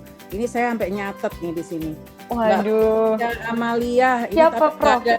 Fitria Amalia, tapi saya nggak lihat dari fakultas apa ya, Mbak? Amalia.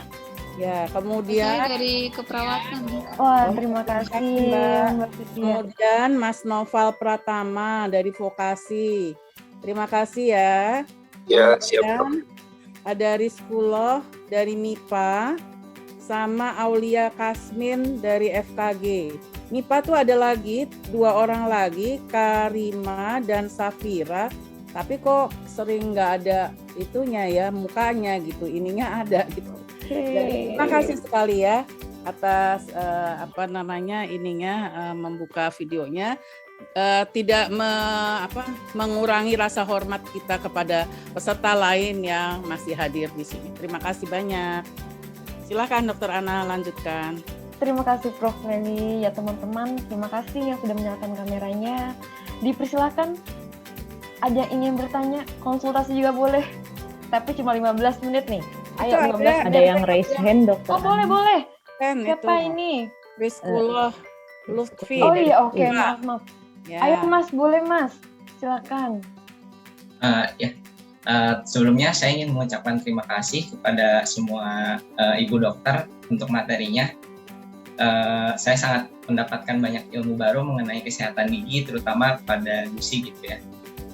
Nah, untuk pertanyaannya, bagaimana cara membedakan penyakit periodontal, dan tadi mungkin Dokter Leli itu sempat bilang pada usia 19 sampai 24 tahun itu terjadi pertumbuhan gigi gitu ya. Nah, kebetulan saat ini juga saya agak kaget gitu, karena sebelumnya saya nggak pernah sakit gigi, rajin sikat gigi, tapi sekarang gigi belakang di sini tuh kayak sakit gitu, Dok.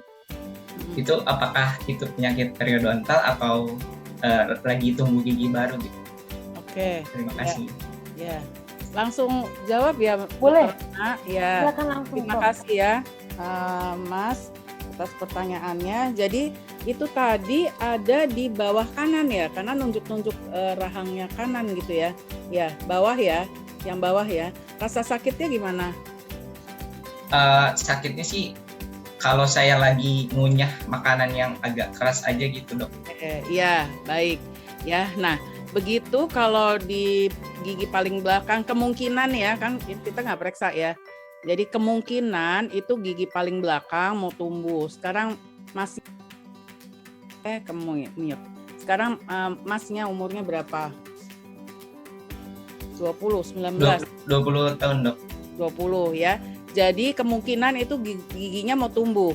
Jadi kalau giginya mau tumbuh, itu gusi itu biasanya dia agak membengkak. Ya, membengkak sehingga kalau masnya ngunyah, dia jadi sakit gitu ya. Jadi kalau saya sih sementara ini karena belum ke dokter, mungkin bisa di rumah pelan-pelan tetap disikat itu gusi bagian belakangnya yang sakit, pelan-pelan aja. Jadi gini, antara ini ada gigi, kemudian dia tuh ada gusinya di atasnya, nutupin. Nah, di sini nih ada celah nih dia. Ya. Mahkota gigi itu kan nggak langsung nempel sama si gusi dia. Gusi itu nempelnya pada akar gigi, tapi kalau mahkotanya enggak. Nah, sehingga di celah ini biasanya tuh ada masuk plak gitu ya di situ, sehingga dia juga meradang dan apalagi dia mau tumbuh gitu. Jadi artinya kita bersihkan saja di atasnya itu gusinya. Kemudian anjuran saya kumur-kumur air garam hangat. 1 cangkir misalnya air hangat atau 3/4 cangkir air hangat, dikasih garam dapur seujung sendok kecil. Jangan banyak-banyak, kalau keasinan nanti nggak enak dipakai kumur. Ya, itu untuk agak meredakan peradangannya mungkin gitu. Nah, selanjutnya bisa datang mungkin mau ke RSUI atau FKG Salemba gitu ya. Untuk biasanya di ronsen ya, dibuat ronsen panoramik untuk melihat semua posisi daripada giginya tersebut. Mungkin itu yang bisa saya sampaikan sementara ini gitu ya.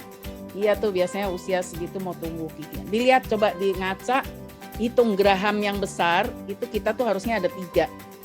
Sekarang udah ada berapa? Kalau dia udah ada 2, berarti yang 1 belum tumbuh. Atau yang ketiga ini tumbuhnya tuh baru ujungnya aja tuh sedikit, nggak bisa dia tumbuh semua gitu. Ya, kita ngaca, dilihat pakai kaca gitu ya, pakai cermin ya. Oke, ya silakan. Terima kasih. Terima kasih, Dok. Oke, sudah terjawab ya, Mas Rizkullah ya panggilannya? Iya, sudah. Terima kasih, Bu Dokter. Oke, selanjutnya ada Mbak Marcella. Ya, yang angkat tangan. Dipersilakan, Mbak. Oke, terima kasih banyak atas kesempatannya untuk bertanya. Ya, saya ingin bertanya tentang, kan tadi udah dijelasin banyak tentang scaling gigi juga. Nah, apakah scaling gigi itu ada risiko yang akan ditimbulkan setelah perawatan gitu atau enggak ya? Terima kasih banyak, Dok. Oke, resiko dari tindakan scaling. Boleh dipersilakan Dr. Sandra dan Dr. Beka. coba bantu jawab ya. Oke, iya. Mungkin bisa ditambahkan Prof. Eli atau Dr. Beka atau Dr. Ana. Mbak Marcella, terima kasih pertanyaannya untuk kami. Resiko sekali, yang resiko terbesarnya jadi bersih sih. Ya nggak perlu. jadi sehat, jadi bersih insya Allah gitu ya. Itu resiko terbesar gitu ya. Jadi tapi resiko sampingannya gitu ada atau enggak gitu. Sebenarnya setelah kan scaling itu mengangkat kalkulus yang menempel tadi, yang tadi kayak karang itu ya, Mbak Marcella. Jadi resikonya pasti ada bleeding atau ada perdarahan gitu. Itu normal karena giginya itu kan gusinya sedang merandang ya. Jadi ketika kita angkat itu pasti ada perdarahan, itu normal. Sesaat setelahnya masih ada perdarahan, asalkan bukan perdarahan yang banyak gitu ya keluarnya, itu masih normal juga. Biasanya setelah kita pembersihan karang gigi itu kumur-kumur gitu ya, dengan cairan tertentu di dokter gigi, nanti biasanya lama-lama mereda. Itu sih, kalau selain itu nggak ada efek yang paling jelasnya jadi bersih, jadi sehat insya Allah. Hanya beberapa hari setelah tindakan scaling ya Dr. Sandra ya akan hilang ya efek samping seperti itu. Betul. Yang jelas pasti hilang. Gak usah khawatir Mbak Marcella. Mungkin pada saat scaling ya, tambahin sedikit ya. Boleh Prof. Silakan Prof. Pada saat pelaksanaan scaling, ada kemungkinan tergantung sensitivitas seseorang. Mungkin ada yang ngilu gitu ya, ada yang enggak, biasa-biasa aja. Tapi biasanya kami kalau mau melakukan pasti udah dikasih tahu gitu. Oh, ada ngilu ya, nanti sedikit ya. Karena itu kalau kita pakai ultrasonik, dia kan pakai sistemnya getaran tuh. Jadi kan kalau kesenggol gigi dia bergetar gitu. Jadi membuang si karang gigi itu sebetulnya dengan getaran. Ya, getaran dan semprotan air tadi itu untuk membersihkan langsung permukaannya jadi bersih. Kabur terus namanya si karang giginya ya, disedot ya tapi dengan suction ya. Gitu, ya. Oke. Sudah Mbak Marcella, ada lagi? Sudah cukup terjawab. Terima kasih banyak, Dok. Ya. Oke. Selanjutnya pertanyaan dari Mbak Hasni. Silakan Mbak Hasni. Baik, terima kasih atas kesempatannya. Sebelumnya saya mohon maaf karena tidak bisa menyalakan kamera untuk saat ini. Dan mohon maaf juga kalau mungkin agak out of topic dari tema gusi ya hari ini. Sebenarnya saya agak sedikit ingin berkonsultasi, Prof. Jadi gigi saya yang geraham kiri belakang itu sebenarnya atas atau bawah? Atas bawah. atau bawah? Bawah. Ya, itu sempat dibawakan ke dokter spesialis konservasi gigi karena memang sudah sakitnya sangat sakit. Nah, ternyata ketika sampai sana dicek oleh dokternya dikatakan bahwa akar saya yang 3 itu udah kelihatan, jadi harus dicabut sekalian gitu. Syaraf akarnya itu harus dicabut sekalian yang 3 itu. Jadi sisa 1 yang masih aman.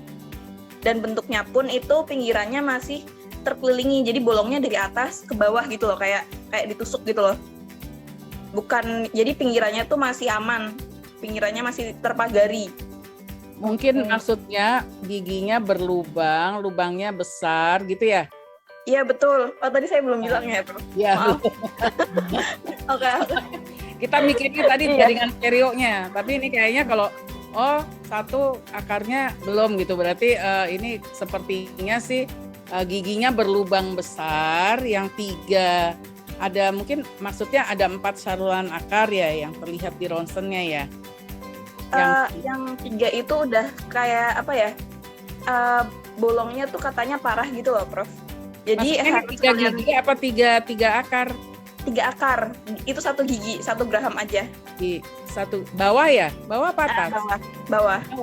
Karena kalau bawah itu biasanya berarti ini ada lebih, mungkin setiap orang karena bisa berbeda-beda. Secara normal gigi geraham bawah itu akarnya 2 gitu ya, di mes sama di distal. Ini kan median ya, dan distal. Tapi kalau Anda sebutkan tadi 3, kemudian 3 yang bisa dirawat, 1 yang enggak, berarti mungkin setiap sisi mesial itu ada 2 lagi saluran bercabang, dia yang 1 juga dia bercabang. Mungkin gitu ya. Itu kan kita nggak lihat ronsennya ya, nggak lihat ronsen periapikalnya ya. Jadi terus gimana? Saya agak lupa waktu itu, soalnya udah 2 tahun lalu kalau nggak salah. Sebelum pandemi itu saya 2019 atau 2018 gitu. Itu terakhir saya menambalkan lagi gitu. Nah, ya akhirnya yang 3 syaraf, saya agak lupa ini akar sama syaraf. Pokoknya kalau salah 3 syaraf akhirnya diangkat. Terus yang 1 masih aman. Lalu ditambal permanen sama si dokter ini.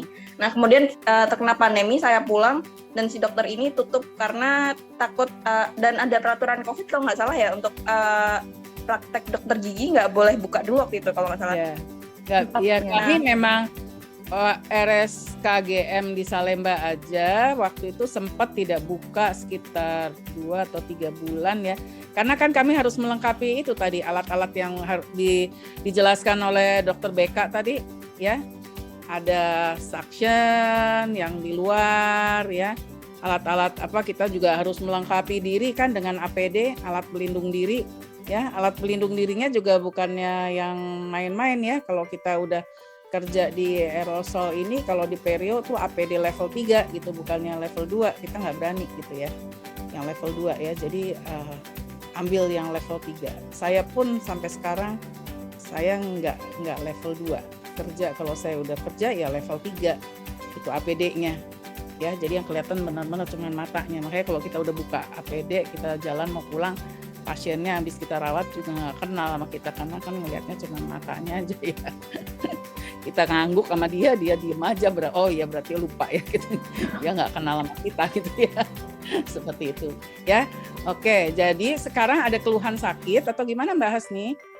Nah iya betul Prof. Jadi si tambalan permanennya ini sudah copot lagi. Sementara beberapa kali saya sikat gigi itu ketika sampai geraham itu terasa nyut-nyutannya sampai after sikat giginya gitu. Jadi kebawa sampai ke seharian, kadang sakit efek sikat gigi kayak ketekan gitu loh, bukan karena sakit yang dari dalam gitu. Nah iya, ya.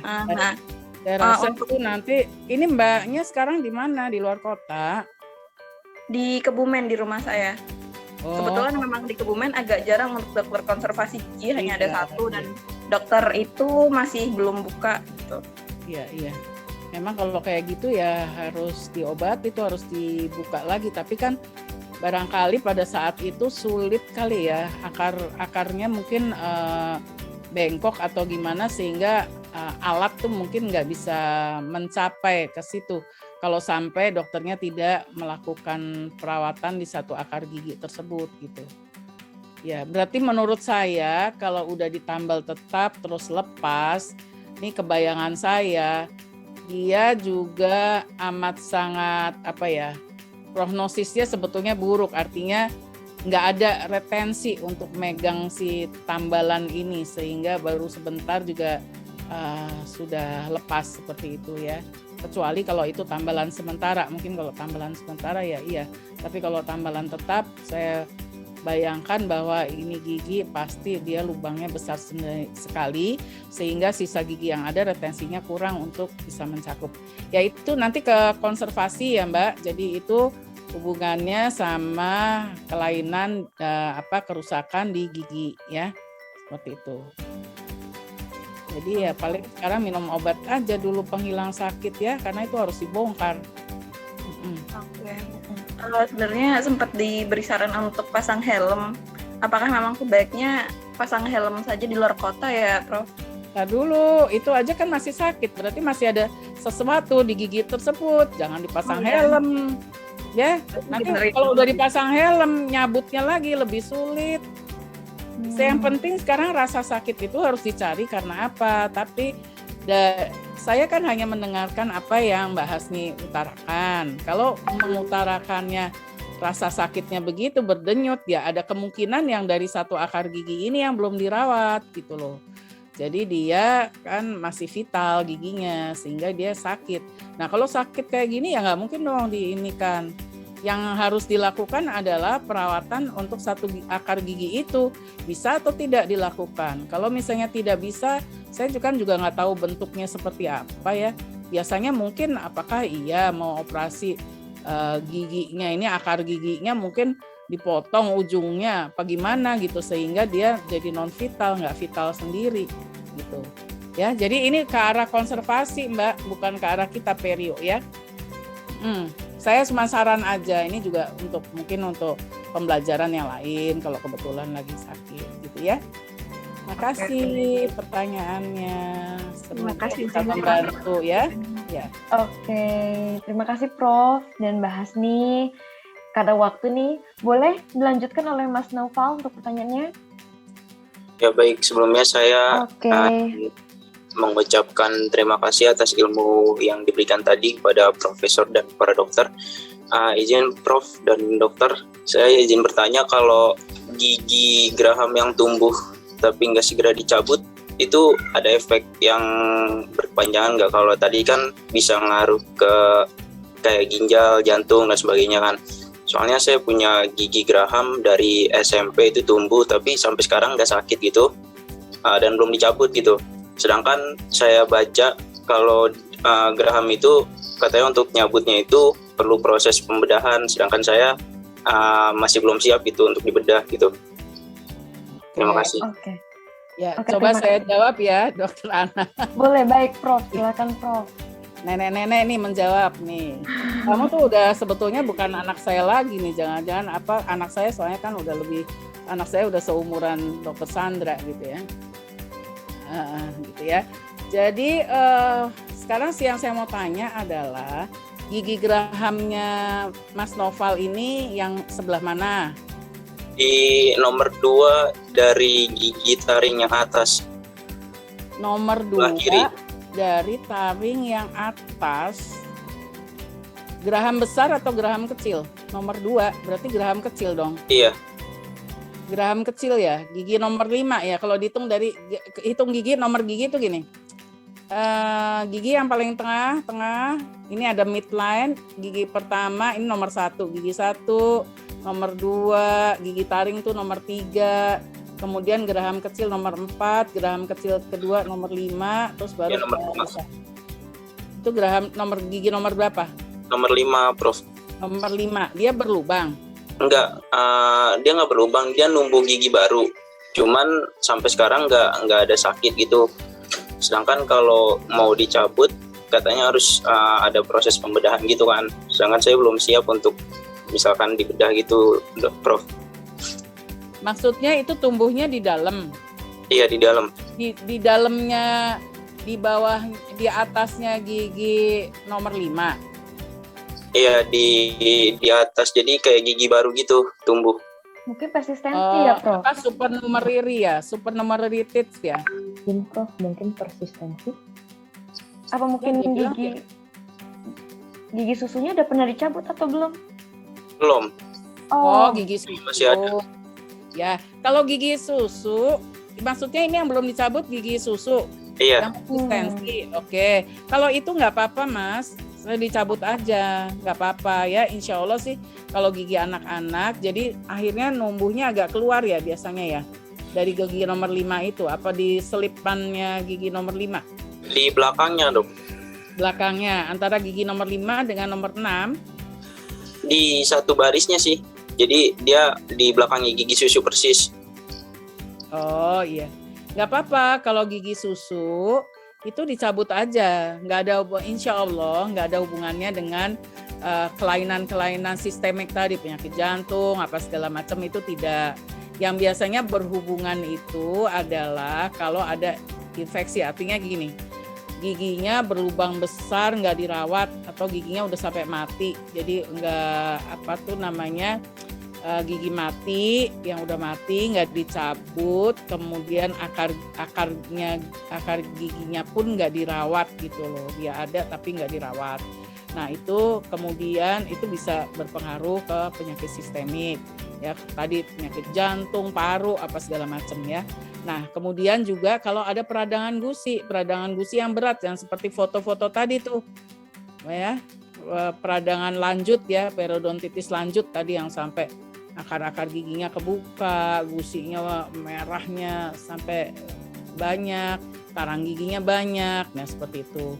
Kalau masalah gigi susu, gigi sulung, insya Allah nggak apa-apa. Dicabut aja Mas, gitu ya. Ya nggak apa-apa kok, Anda kan masih muda. Oke ya, mudah-mudahan bisa membantu ya. Nggak usah takut ya sama jarum, nggak.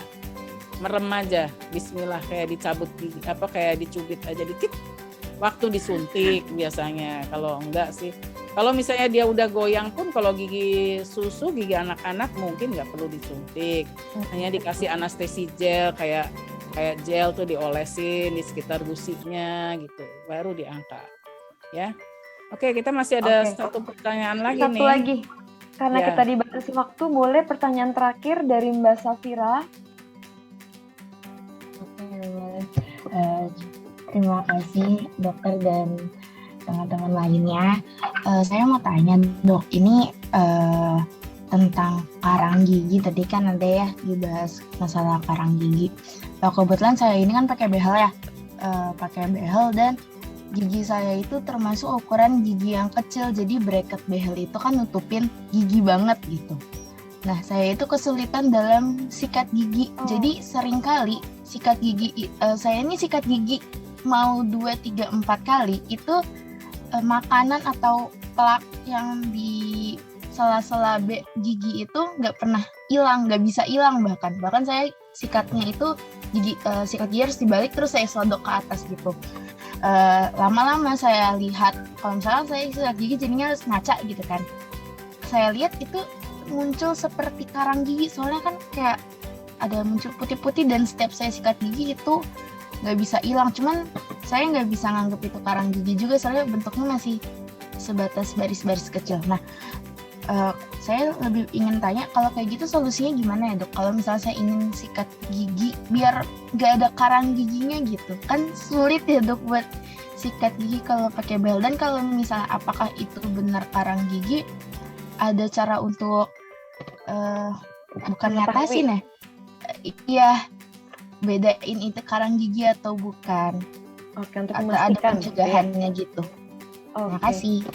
Dipersilakan Prof atau Dr. Sandra dan Dr. Beka, silakan. Dr. Sandra menjawab, ya, monggo. Boleh Prof. Apa Dr. Beka dulu? Nggak apa-apa dok, silakan. Atau Mbak Safira, pertanyaannya, jadi pakai bracket ya kayaknya sekarang kalau anak umur mahasiswa gini memang banyak yang pakai bracket gitu ya. Nah, saya malah balik tanya nih, waktu kontrolnya rutin kan ya masih ya Mbak Safira ya?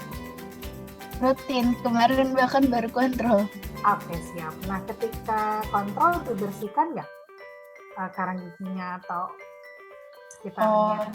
Kebetulan juga kan saya kontrolnya tuh kayak RSUD, paling itu tuh saya dikontrolnya paling cuma ganti kawat sama ganti karet gitu, terus sisanya disuruh kumur aja gitu. Oke, siap. Nah, memang ini jadi perhatian juga ya Prof ya mungkin buat semua teman-teman ya dokter-dokter bahwa kalau kita pakai bracket gitu ya, pakai alat ortodontik itu berarti sebenarnya bersamaan dengan kita kontrol bracket kita untuk ganti karet atau ganti alat itu harusnya disertai dengan pembersihan gitu ya, baik itu dengan dokter ortonya sendiri ataupun memang dirujuk ke perio atau ke dokter gigi umum gitu. Jadi karena memang ketika teman-teman pakai namanya bracket tadi itu resiko untuk si plak dan kalkulusnya jadi tambah banyak tuh meningkat gitu. Tadi lupa disebutkan gitu karena kan ada alat asing gitu ya di mulut dan itu si plak tuh seneng banget tuh dia nempel di metal gitu misalnya karena kan perbuatannya dari metal gitu ya. Nah itu dia jadi meningkatkan resiko. Jadi seiring dengan ketika kontrol bracketnya tiap bulan ya harusnya dibersihkan juga gitu atau paling enggak diusahakan 3 bulan sekali atau 6 bulan sekali. Karena dokternya mungkin waktunya terbatas, mungkin bisa ke dokter gigi lain atau ke spesialis perio gitu untuk pembersihan misalnya gitu. Nah yang kedua, pakai alat tadi kan bilang sikat giginya sulit dan lain-lain, itu pakai alat khusus kan ya? Sikat giginya bukan sikat gigi yang normal kan, sikat gigi khusus kan ya? Waktu itu sih saya sempat awalnya tuh pakai sikat gigi. Kalau dari Sensodyne tuh ada sikat gigi yang khusus buat behel itu ya. Tapi saya rasa sikat giginya itu tuh masih terlalu kepanjangan. Karena gigi saya itu beneran yang gigi kecil-kecil gitu kan. Walaupun ada gigi permanen. Akhirnya saya nyari sikat gigi yang kayak di sikat gigi Jepang itu kan kecil ya ujungnya, yang cuman ukurannya segini. Jadi saya pakai itu biar lebih ngejangkau ke belakang gitu. Dan lebih masuk buat ke sela-sela behel, cuman tetap aja susah gitu. Oke, berarti harus Kayaknya usahanya udah bagus ya. Gimana Prof? Iya udah ini ya. Usahanya udah bagus. Saya rasa pakai sikat gigi yang lebih kecil itu udah benar. Hanya jangan terlalu ditekan ya. Khawatirnya kan juga rusak ke gusinya. Tadi kan kalau bicara tadi kalau nggak salah kayak mau agak dicongkel gitu ya. Memang kalau udah jadi karang gigi nggak bisa gitu ya, memang harus ke dokter gigi untuk dibersihkan seperti itu. Jadi mungkin kalau misalnya kebetulan di RSUD-nya peralatannya kurang cukup, barangkali makanya dokter giginya juga tidak melakukan. Nah tadi kan saran dokter Sandra kalau bisa ya sekali-sekali kontrol ke dokter lain mungkin untuk pembersihan karang gigi atau cari apa ya namanya ya untuk kontrol lah, nantinya untuk kontrol bukan kontrol untuk behelnya tapi kontrol untuk gigi dan mulutnya gitu. Siapa tahu ada karies atau ya itu tadi kalau ada karang gigi berarti kan perlu dibersihkan. Saya rasa udah benar sih Mbak Safira tadi pakai sikat gigi yang lebih kecil ya karena giginya kecil, udah betul sekali tuh. Sarannya Dokter Sandra juga udah benar apa yang tadi disebutkan gitu. Oke. Sudah Mbak Safira? Berarti kalau kayak gitu saya minta kontrolnya buat pembersihan gigi atau gimana ya dok? Nah, iya minta kontrol aja misalnya ke dokter gigi lain gitu kan.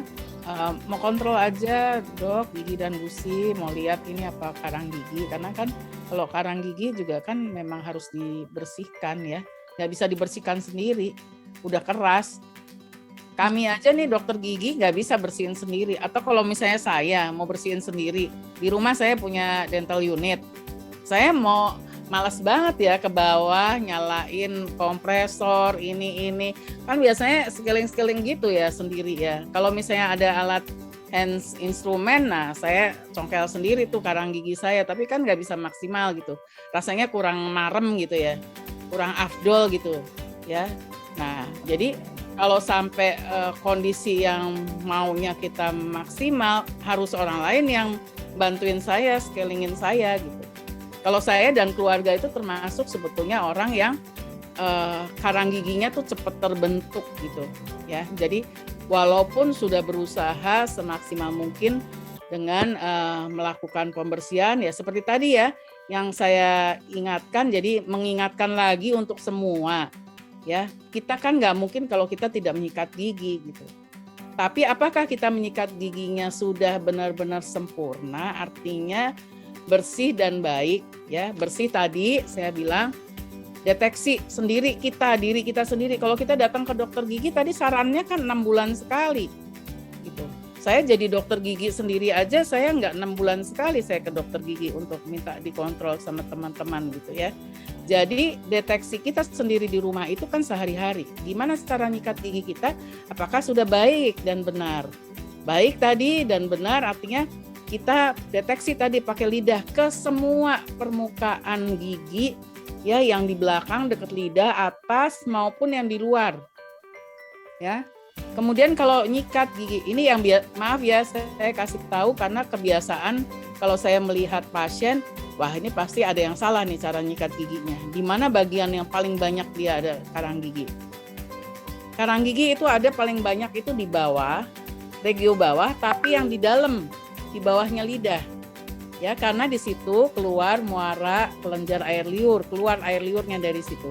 Nah makanya di situ, makanya tadi fotonya siapa tadi yang dokter Sandra tuh saya bilang itunya dokter Sandra ada stainingnya tuh kecoklatannya, itu kan karang giginya kan di situ di bawah ya, di situ memang itu yang paling banyak, sama di atas itu bagian luar yang dekat pipi ya, karena ada muara kelenjar air liurnya. Makanya waktu kita menyikat gigi Itu kalau untuk yang gigi atas yang bagian luar, buka mulutnya jangan terlalu lebar.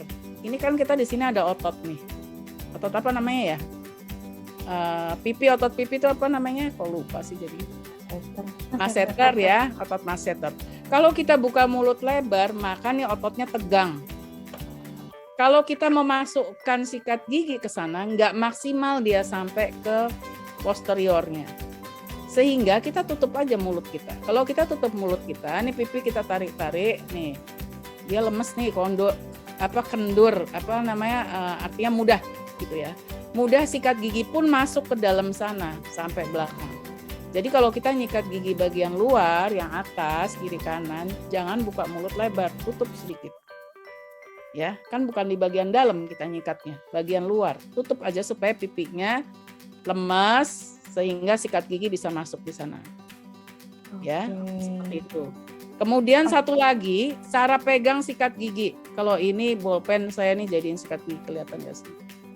Kelihatan, Prof. Pegang sikat gigi ini kan kalau dia ujungnya panjang nih gagangnya, kelihatan nggak? Aduh, agak nggak kelihatan ya. Bolpennya hitam pula. Kelihatan, Prof. Ya, ini gagangnya ini jangan kena di telapak tangan sini. Jangan kena gini. Ya, karena tanpa kita sadari, kita kalau nyikat gigi megang gini, itu jadi neken dia ke gusinya. Kalian kan masih muda, mahasiswa. Gusinya masih kenyal, bagus. Kalau kayak saya, nah udah mulai kendur semua kan, kulit-kulit ini pipi, kiri, kanan, gitu ya. Udah mulai kendur, jadi harus hati-hati. Jadi kita nulis aja kan di jari-jari gini kan, nggak pakai telapak tangan ya. Jadi cukup pegang di jari. Kalau misalnya gagang nih ada berlebih, ini gagangnya kena di sini aja, di telapak sini aja nggak apa-apa. Jadi megangnya gitu, nggak di sini, nggak digegem gini nih. Apa ya bahasa Jawanya, digegem, genggam gini kayaknya. Tanpa kita sadari nih neken nih kalau kita nyikat gigi. Ya biasanya kayak gitu. Kerusakan yang lebih lain lagi yang tadi nggak ada di gambar-gambar, itu resesi gusi semua. Giginya bersih ya, nggak ada plak, nggak ada karang gigi, tapi giginya terkikis. Okay. Ya itu aja sih pesan saya. Oke, saya rasa waktu udah ya betul. Mudah-mudahan bermanfaat semua ya. Oke, terima kasih Prof. Lely dan Mbak Safira untuk pertanyaannya. Pas nih jam 11, waktu tanya jawab sudah habis untuk teman-teman dan Prof. Lely, Dr. Sandra dan Dr. Beka. Terima kasih untuk antusiasme yang luar biasa dari teman-teman dan perhatian dari teman-teman, juga penjelasan dari Prof. Lely, Dr. Sandra yang jauh dari London, dan Dr. Beka. Mari kita akhiri acara penyuluhan pagi hari ini. Untuk perhatiannya, terima kasih dan selamat melanjutkan aktivitas. Selamat hari Minggu. Dipersilakan untuk meninggalkan room untuk teman-teman dan juga Prof, Dr. Sandra dan juga Dr. Beka. Terima kasih. Makasih ya. Terima kasih. Maaf lahir batin. Salam sehat selalu. Terima kasih, Dok. Terima kasih, Dok. Terima kasih. Sama-sama. Terima kasih sama-sama. Terima kasih Dr. Ana, Dr. Beka, Dr. Sandra. Sehat ya, Dr. Sandra. Sehat selalu, Dr. Sandra. Iya. Bagaimana Abang dan anak-anak, sehat Kak Sandra? Sehat, Prof. Ini masih subuh nih, Prof. Iya, kasih. Salat subuh terus tidur. Itu bangun sahur. Iya, Prof. Itu tadi Abang bilang, Abang begadang deh biar aku bisa bangun, kalau nggak kebangun. Takutnya juga ketiduran ya. Iya, Prof. Ya ampun. Gitu deh. Terima ini kasih dengan acara pandemi ini memang kita nggak bisa buat artinya dua kegiatan jadi satu deh Kak Sandra. Jadi diskusi apa kan harus benar-benar satu-satu. Kalau kayak biasanya luring ya sambil jaga